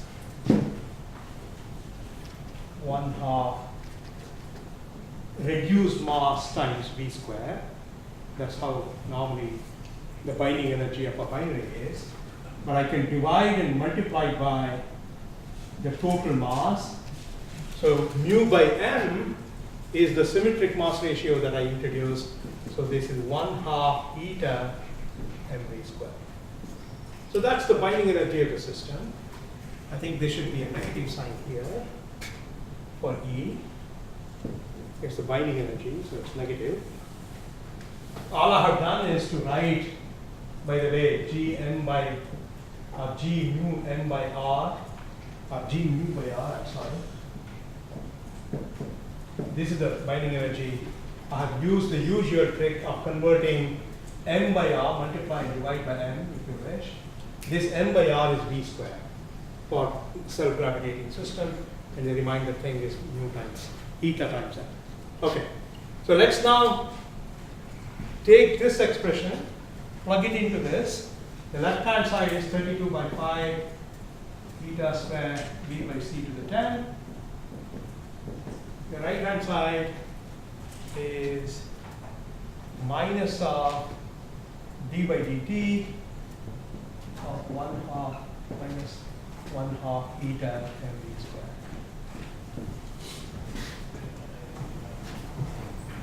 Okay? The two minus signs would cancel, giving you plus sign. So we have eta m v dv by dt.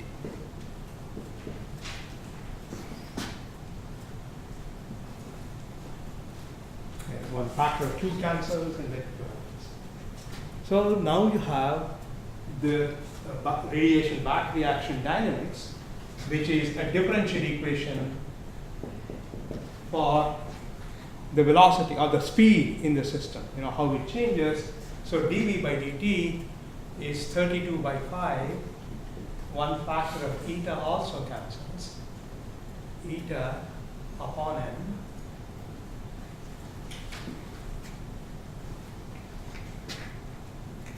v to the 9 by c to the 10.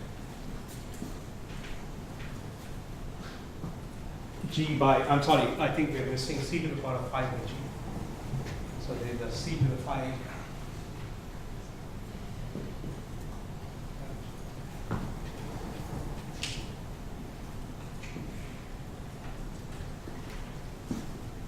So that's a differential, simple differential equation. You can calculate what that, how that speed v of t should change.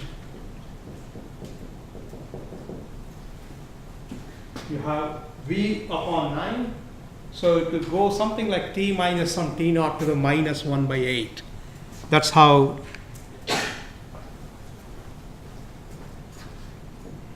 So this will go something like t minus some tc to the minus 1 by 8. That's how the speed will vary. And where tc is some constant, which is the time scale over which the system is going to collapse or is going to spiral in. So basically what is happening is these two are going around each other. There's a binding energy E. Luminosity is at the expense of that binding energy. The stars come closer and closer towards each other. And dV by dt is proportional, that is the acceleration in the system, is proportional to a very big power in V. So as you approach smaller and smaller radii, V becomes larger, and this acceleration becomes stupendously large. And that is what leads to a very rapid spiral. So initially the two stars, this is the orbit of, let's say, one star around another. Initially they are going around each other very slowly. This orbit is hardly shrinking. It just stays at the same place, but then it's very rapid spiral. And what is responsible for that is this very steep power V2. And if you compute what is this type Tc, starting from a certain velocity, you can compute that.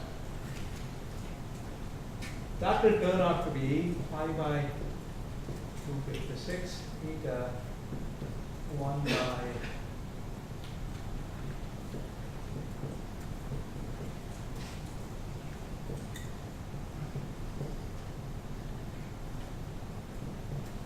where the f naught is v naught q by pi m. So if you start with a certain velocity v naught, so this goes like v to the 8, right? The time scale over which it would collapse goes like 1 by v to the 8. Or if you have a frequency f naught with which the two bodies are going around each other, then that would be the time scale. If you compute, so I think we want to do this, let's say for GW 15, 12, 26, sorry, 15, 09, 14. If you start at 20 hertz, the total mass of the system in this case was 65 solar mass, and so this is F naught. And it was a roughly equal mass system, eta equal to 1/4. And starting from 20 hertz, it takes just about 200 milliseconds for the system to pass. We can also work out what the gravitational wave luminosity there would be. And for that, we need to know what the final speed is. And that final speed, v, is of order 0.4 times the speed of light. 0.4, 0.5, the speed of light. You plug that back in there, and you get the luminosity gravitational waves. We roughly, does anyone remember? I need to open my fact sheet. 56. 10 to the 56. 56 or 12%. This is the peak luminosity, by the way, when the velocity reaches there, and that may be only for a few, milliseconds or so. Phenomenal energy doesn't quite reach the maximum, which is 10 to the 58, but pretty close to it, and that's because it's not v equal to c, but v equal to 0.5. But in doing this calculation, haven't we used quite a few Newtonian things? Like Say it again. velocity? In doing this calculation, haven't we used like a Keplerian expression for velocity? Correct. When that starts to break down, you get It does. So that would be another set of lectures where we calculate the post-Newtonian corrections that come by including in this tau 00, I said we are going to treat this as T00, that just the matter energy momentum tensor. So the way the calculation proceeds is to calculate this H in the Newtonian, assuming Newtonian dynamics and all that. Then finally, when you complete the calculation, you go back and say, that Hij is going to contribute to that tau 00, calculate the correction, it goes like H square. H is very small, far away from the source. But close to the source, I erased all that just a minute ago, close to the source, H need not be small. So you need to include that H dot square, H dot 4, and all the terms that come in the post-Newtonian expansion, go back and do the integration again. And this is where there are difficulties, because the moment you include a wave into your energy momentum tensor, it has energy everywhere. You have to integrate up to infinity. Unlike the source, which is confined and therefore you can get finite answers, you could get infinite answers. So 90% of the time, people spend their lives controlling those divergences and finding ways to do the calculation such that you can get rid of them. And that has now led to these expressions, and fluxes and strains that are known to high order in post-Newtonian expansion. There are two things. One is this calculation that we are doing here, which has to be done to higher and higher orders. So there will be corrections. We have V by C to the 10 at the dominant order, and then there will be 1 plus V squared, and so on. That will be multiplied by that. And therefore, there will be corrections induced in not only this equation, but also in the expression for H, there will be corrections. And all that means that, we have more and more accurate templates, but it turns out that post-Newtonian expansion does not converge when V is very close to the speed of light. So you have to eventually use numerical relativity to solve Einstein's equations. But it's actually pretty remarkable that it works at all to the extent that it works. That's the remarkable thing. So in the Okay. paper, right, the P is set at the merger seems to be roughly 0.6 and not 0.4. Is that all due corrections essentially? Yes, the more and more corrections will come in. What I'm writing there is what is called the last stable orbit velocity, which is 1 by root 6. V by, this is 1 by root 6c. It is 0.4661. So I just put 0.4. But when you look at a binary system like this, it doesn't stop at the so-called last stable orbit. It plunges, and there the speed can get slightly larger, something like 0.6, and that's when you have even greater luminosity. That 0.4 probably it won't lead to 10 to the 56. It may be smaller than that. Okay, so that's all I wanted to say with regard to generation problem. In the process, we have lost time that I can't do the response of interferometers, but instead I will do a little bit of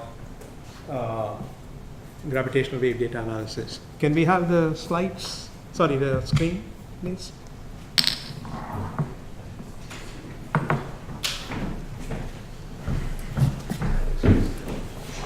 In the meantime, if you have any questions, please do ask. Because we're going to completely switch gear and talk about how gravitational wave data analysis is done.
Maybe you can get rid of that light here. Is there a switch? Is that the one?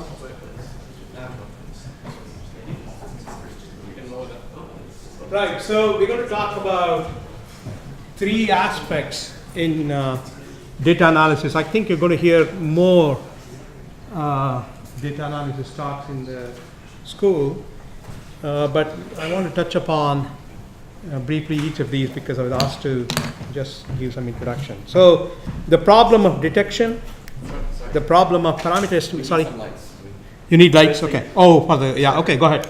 No problem. I think it may be. No problem. But then we'll turn the lights on. We can dim them.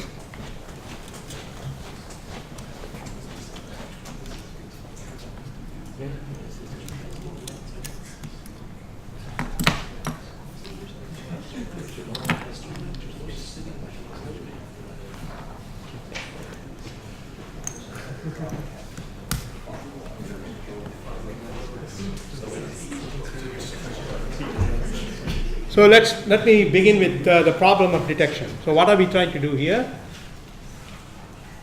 We have a detector output.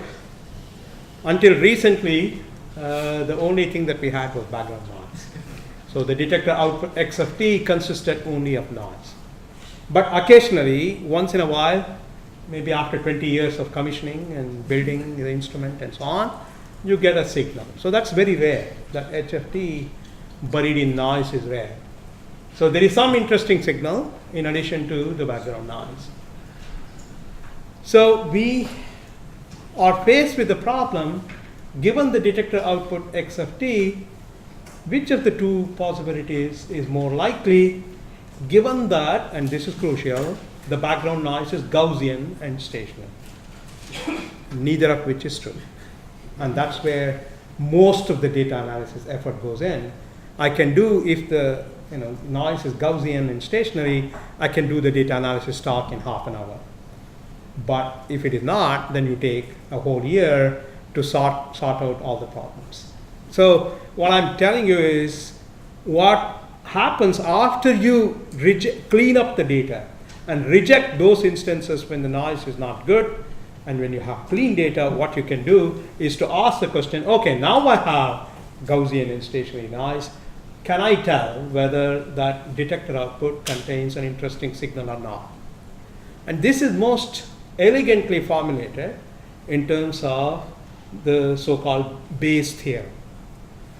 This guy was a priest. I don't know why he was ever bothered about betting and things like that, but he did. He did worry about, how can we maximize the chance of winning and so on. So this is the theorem that goes by his name, and the way to read this equation, theorem, is that the probability, you may want to write this down, the probability that the data, given the data, it contains a signal H, or probability that, the probability H is present given the data, bar means given the data, and this is the probability of whatever comes first, is the probability that you get the data given that there is a signal, multiplied by the prior probability that there is signal in the data. If there is no probability of having any signal, forget about that, right? This right hand side is 0. That's what it is saying. Divided by the probability of getting the data X at all. This is like a normalization.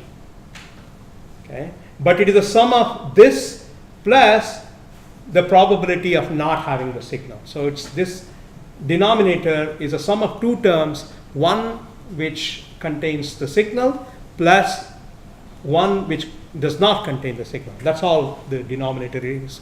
It is just a normalization. So we read it as the posterior probability that the data contains the signal is, this is given a special name, it is similar to this, but it is given the name that what is the likelihood that the data contains a signal multiplied by the prior probability that the signal is there divided by the evidence. This theorem is most beautifully understood by taking examples from medicine, from climate change, and simple examples which shows you the power of this theorem, where you might tend to think when the likelihood is very large, you necessarily have the signal. It turns out it is not. Imagine that there is a test that is performed in order to see if a patient has a certain disease. The test might be extremely good. Whenever there is disease present, it detects it with 99.99% probability. But if the prior is only 1 in a million, even though the test is good, when the test is performed, you go to the hospital, you get your test done, you get a positive result. Do you have to immediately conclude that you have that disease? The answer depends on that prior. And if the prior is very low, then even very large likelihoods may not mean you need stupendously large likelihoods. That would be the bottom line, important message of this theorem. Now, as I said, the denominator is the sum of those two terms, P of x given h times P of h, which was the numerator, multiplied by, what else can happen? The P of x, you get some data, you can get the data either when the noise is present, only noise is present, or when the noise plus signal is present. H bar means no signal is present. So it's the sum of those two terms. We can now define the likelihood ratio to be the probability that you get x given some data given the signal divided by the probability that you get the same data given that there is only noise. So if signals are rare, this P of h, as I said, is much less than 1, and P of h bar is almost equal to 1. So that P of h bar is almost equal to 1. We can rearrange that the Bayes theorem, and write it in terms of that likelihood ratio lambda.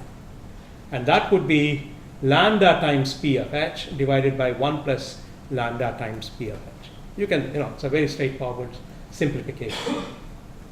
For confident detection, what we need therefore is not some likelihood that is large. How large? It has to be 1 by P of h. That's what you would conclude from here. If this posterior probability is always going to be less than 1 anyway, because it is a quantity divided by 1 plus the same quantity. So it's always going to be less than 1. That's fine. But if this P of h is very small, we can forget about this term here, and so this P of h given x is going to be small. So when will this probability be close to 1? Well, when P lambda is much greater than 1 by P of h, so much so that I can get this as close to 1 as I require. And typically we require, for rarer the signal, the larger the likelihood should be for a given confidence. For 5 sigma detection, we require that P of h given x to be 0.999999.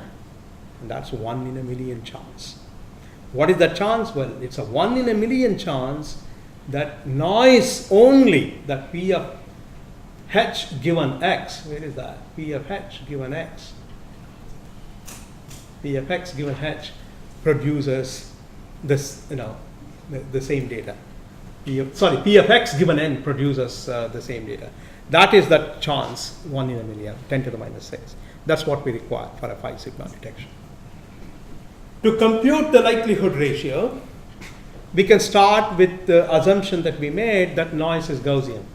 So noise Gaussian P of nk means that it's a Gaussian process. So this nk is noise at any instant of time tk. So at every instant, it has some variance sigma k at that instant. So this is a Gaussian with that sigma k. This sigma k, if it varies, that's not a problem. It just means that as a function of time, the noise variance is changing. But over a short period of time, we can assume it to be constant. It turns out that it's more convenient to deal not with the time domain quantities, but Fourier domain quantities. So when you take the Fourier transform, instead of this little nk, I denote Fourier domain quantities by capital letters, corresponding capital letters. So this capital Nk is simply the Fourier transform of that. And it turns out the Fourier if the time domain obeys a Gaussian distribution, the frequency domain, which is simply the Fourier transform, is a linear combination of Nk. You can see that from the expression for the Fourier transform.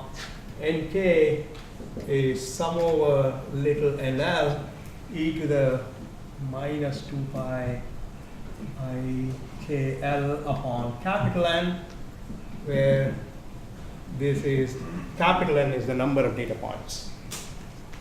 So it is a sum of random numbers which are all described by Gaussian at each instant, and therefore the sum is also Gaussian, and one can represent that by a distribution like this, where Sk now are the variances in the frequency domain, and they are nothing but they denote the power spectral density at frequency with index k. So the probability of getting a sequence, now we are not interested in just one instant of time, but we are interested in, let's say, a data set consisting of capital N number of data points, and that would be if each instant of frequency, not time, but at every frequency, if the noise is independent, which it will be if the noise is stationary. That's the second assumption. We use the Gaussian assumption here to go from there to there. But if the noise is stationary, then it turns out that noise at every instant, every frequency bin is independent of every other. Therefore, if I want to find out what is the probability of getting a particular sequence, let's suppose the Fourier transform of GW 150914. If you want to get that particular sequence, you need to multiply the probabilities because they are independent at every frequency.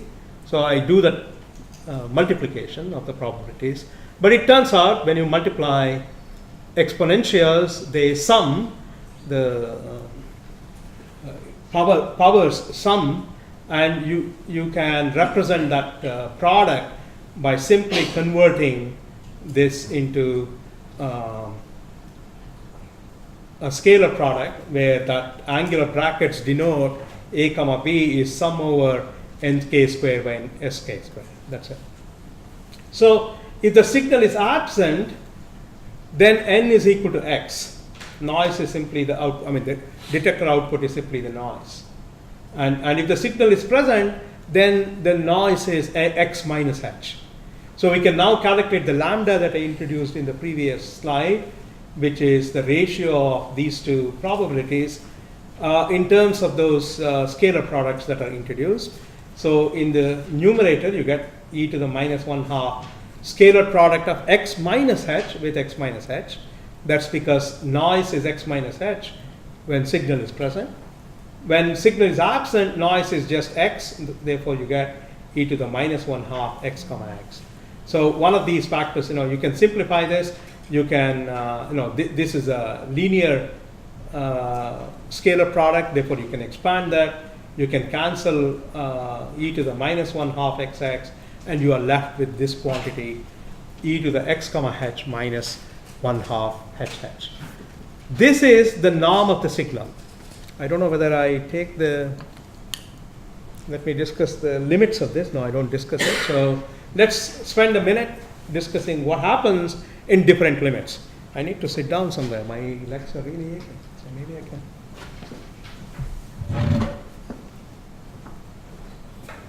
So let's discuss the different limits Is that okay with the movie? Is that okay? Yeah. Let's discuss the different limits of this. When x is equal to h, namely the detector output is simply equal to the signal. It doesn't mean, I mean, that lambda, it doesn't become infinite or anything like that. It is still h comma h minus 1/2 of h comma h. This is what we call, this h comma h is what we call this optimal signal to noise ratio, rather the square of it. Okay, this is square of the signal to noise ratio, e to the rho square minus 1/2 of rho square. So you get e to the 1/2 of rho square for the likelihood, even when the detector output is equal to the signals. When x is simply equal to noise, then this scalar product on average vanishes. Yeah. This is what we call SNR, though, right? Like even if it is SNR squared. SNR squared. It is h squared. You can see it is square of h, right? So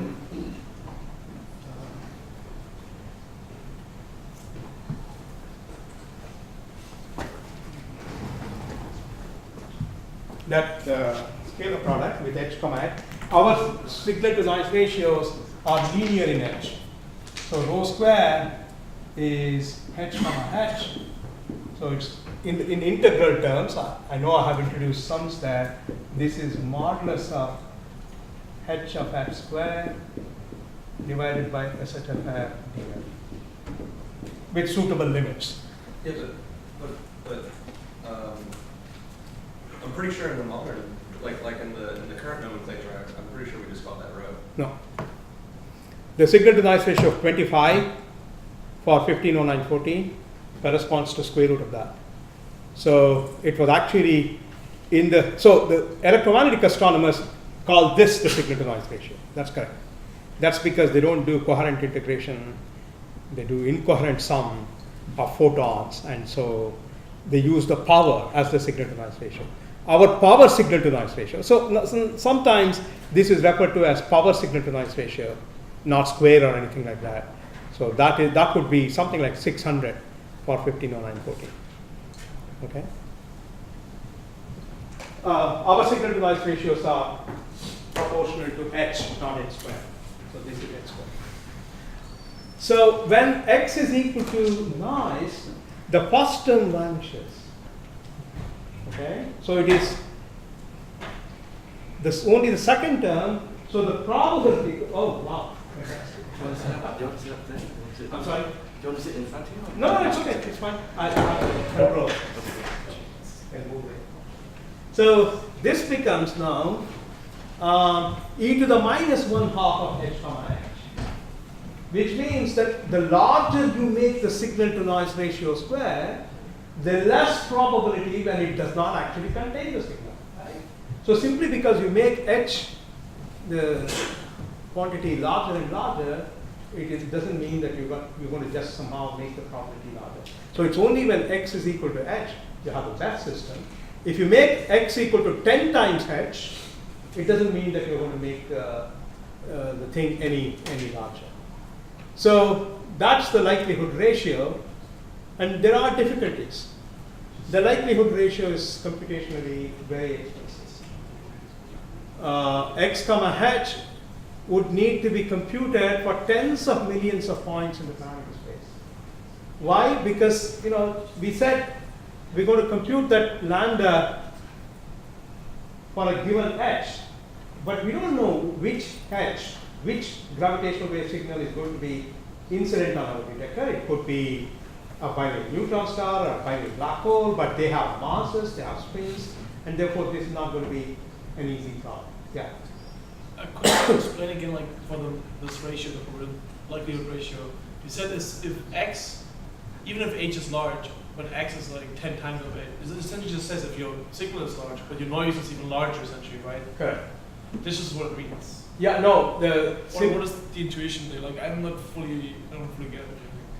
So what aspect is of the equation is confusing?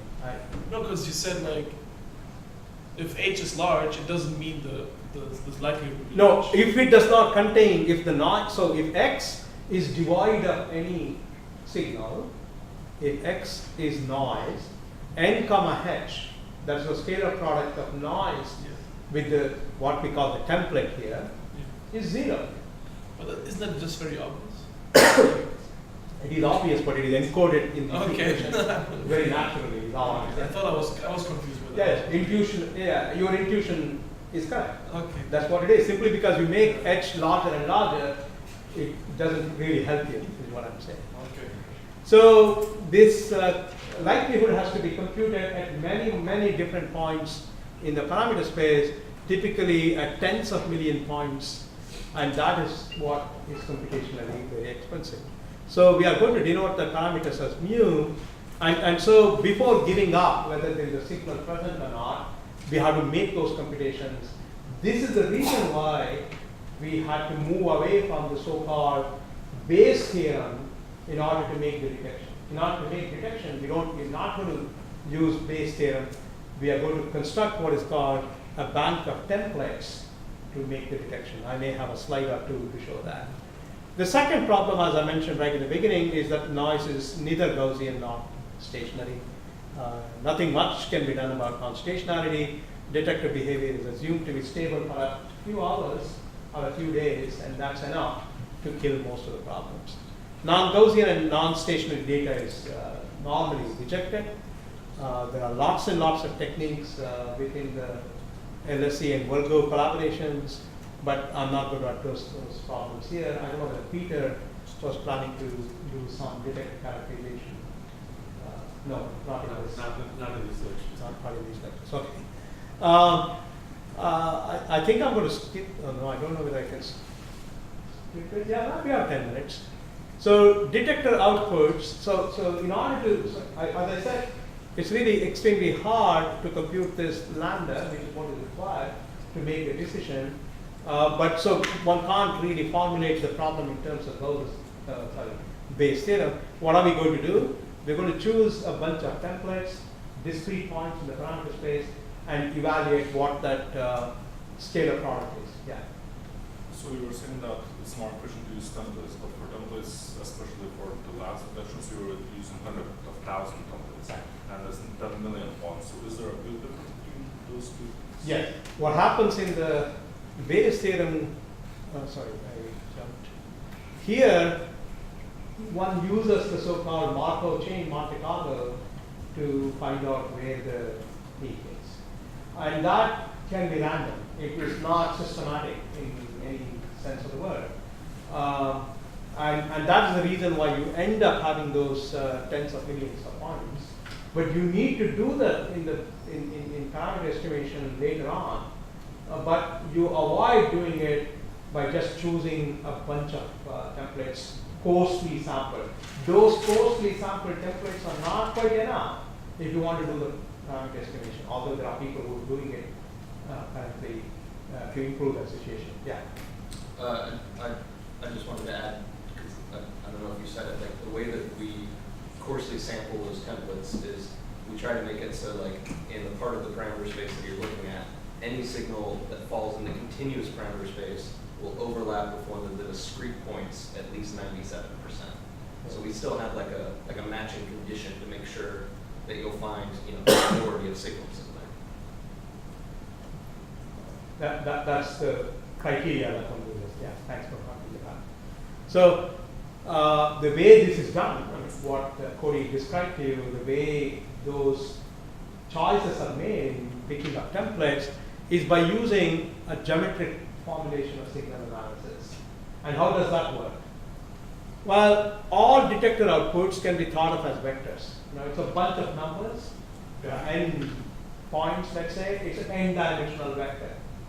Okay, so detector outputs can be thought of as vectors, and the set of all detector output, in fact, forms a vector space. You can add two vectors, you get another vector, which is also a possible detector output. You have a zero vector. You can add that zero vector to the detector output, you get back the detector output. Things like that. So it completely forms a vector space. Satisfies all the criteria that is required for a vector space.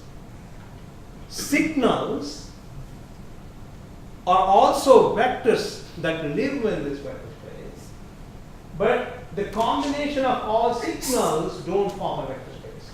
If you add two partition binary signals, you don't get a third one. No, you have water here. That's okay. Thank you very much. See you.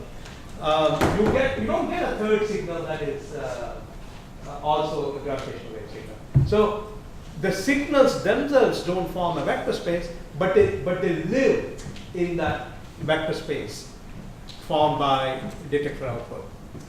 So the space of all signals forms, however, a manifold in this vector space. What I mean by that is the following. Imagine that I have a very large dimensional space, n dimensions, where n might correspond to some 100,000 data points. So it's a space of 100,000 dimensions, but I'm incapable of drawing, even 3 dimensions. Forget about 100,000.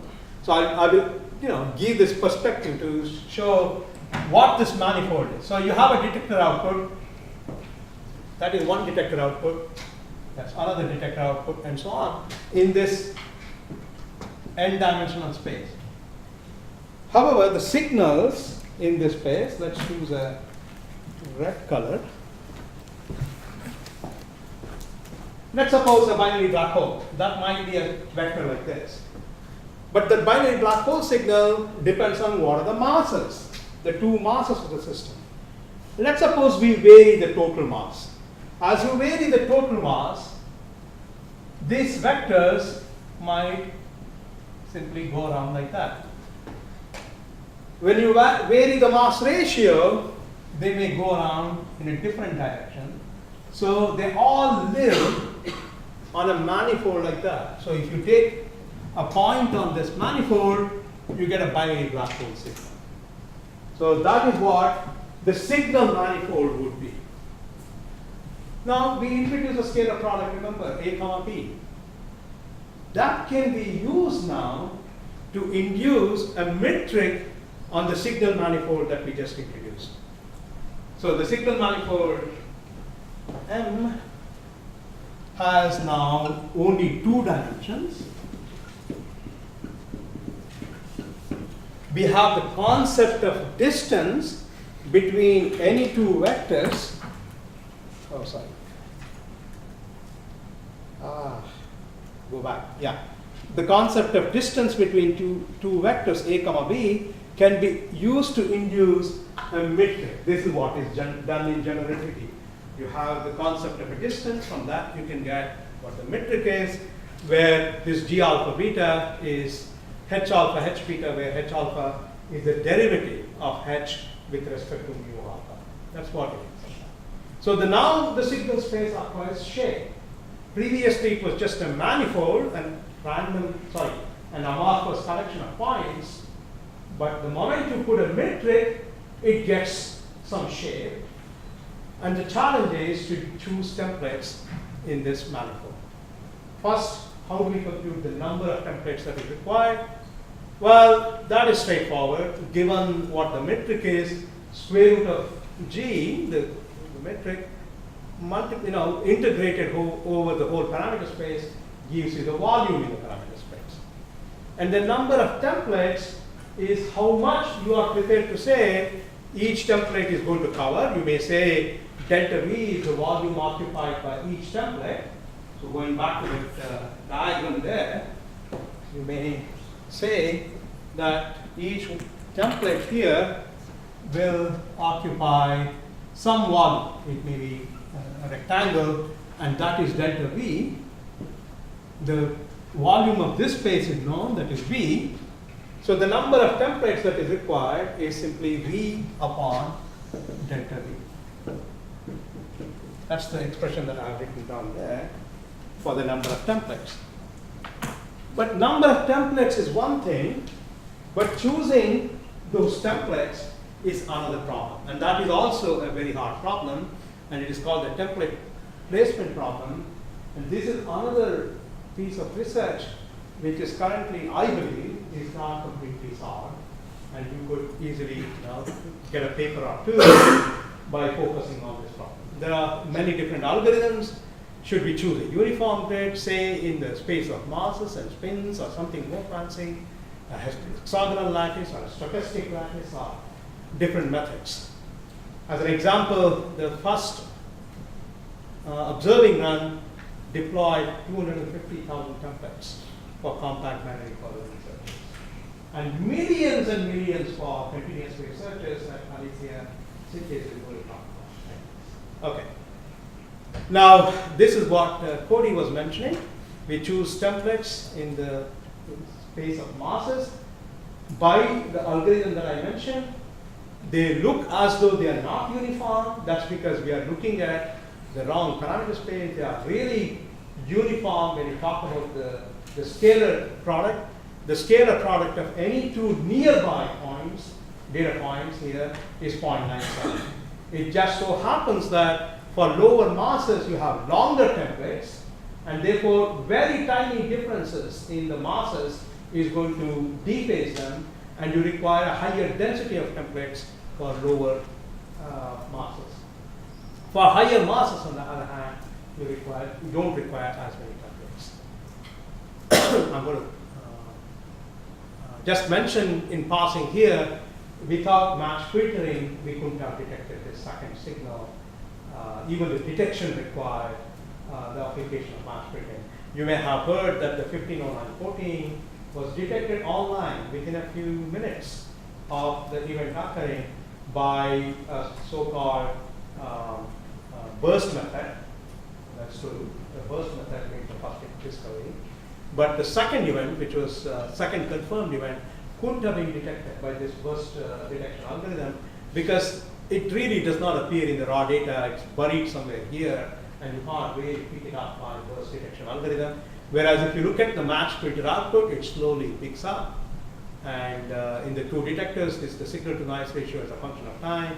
This is signal to noise, accumulated signal to noise ratio at each instant of time, and that is what this, the two peaks occur at the same time. And you hardly see a trace in this so-called time frequency diagram. If we were depending only on that, we wouldn't have seen this event. So just to illustrate that this was absolutely required for the second detection. And how does this really work? Well, here's an illustration. You have, if you have coincident figures occurring in two detectors, we claim a detection. The way the match filter is going to occur, these are the two detector outputs. We choose a window called a coincident window, which is something like 30 milliseconds wide, which is 3 times the light travel time between the two detectors, or gravitational wave travel time between the two detectors. You slide it across and look for coincidences above some threshold, and wherever there is a coincidence, you say, there is something interesting, I need to follow it up. But coincidences are the ones that really trigger. It may happen that there is something here, but we ignore it. It's only one detector, it's not there in the other detector, we ignore it. And we use the same method also to compute the background. And how do we compute the background? Well, computing the background is done in two different ways. In one method, called the time shift method, we use triggers from the coincidence analysis, which and we remove all the real coincidences and look for fake coincidences by time stamping the one of the detectors. The timestamps are shifted artificially related to the other. And when you then look for coincidences, if the time shift is larger than 10 milliseconds, they are necessarily fake coincidences. And by this method, we can measure what the background is.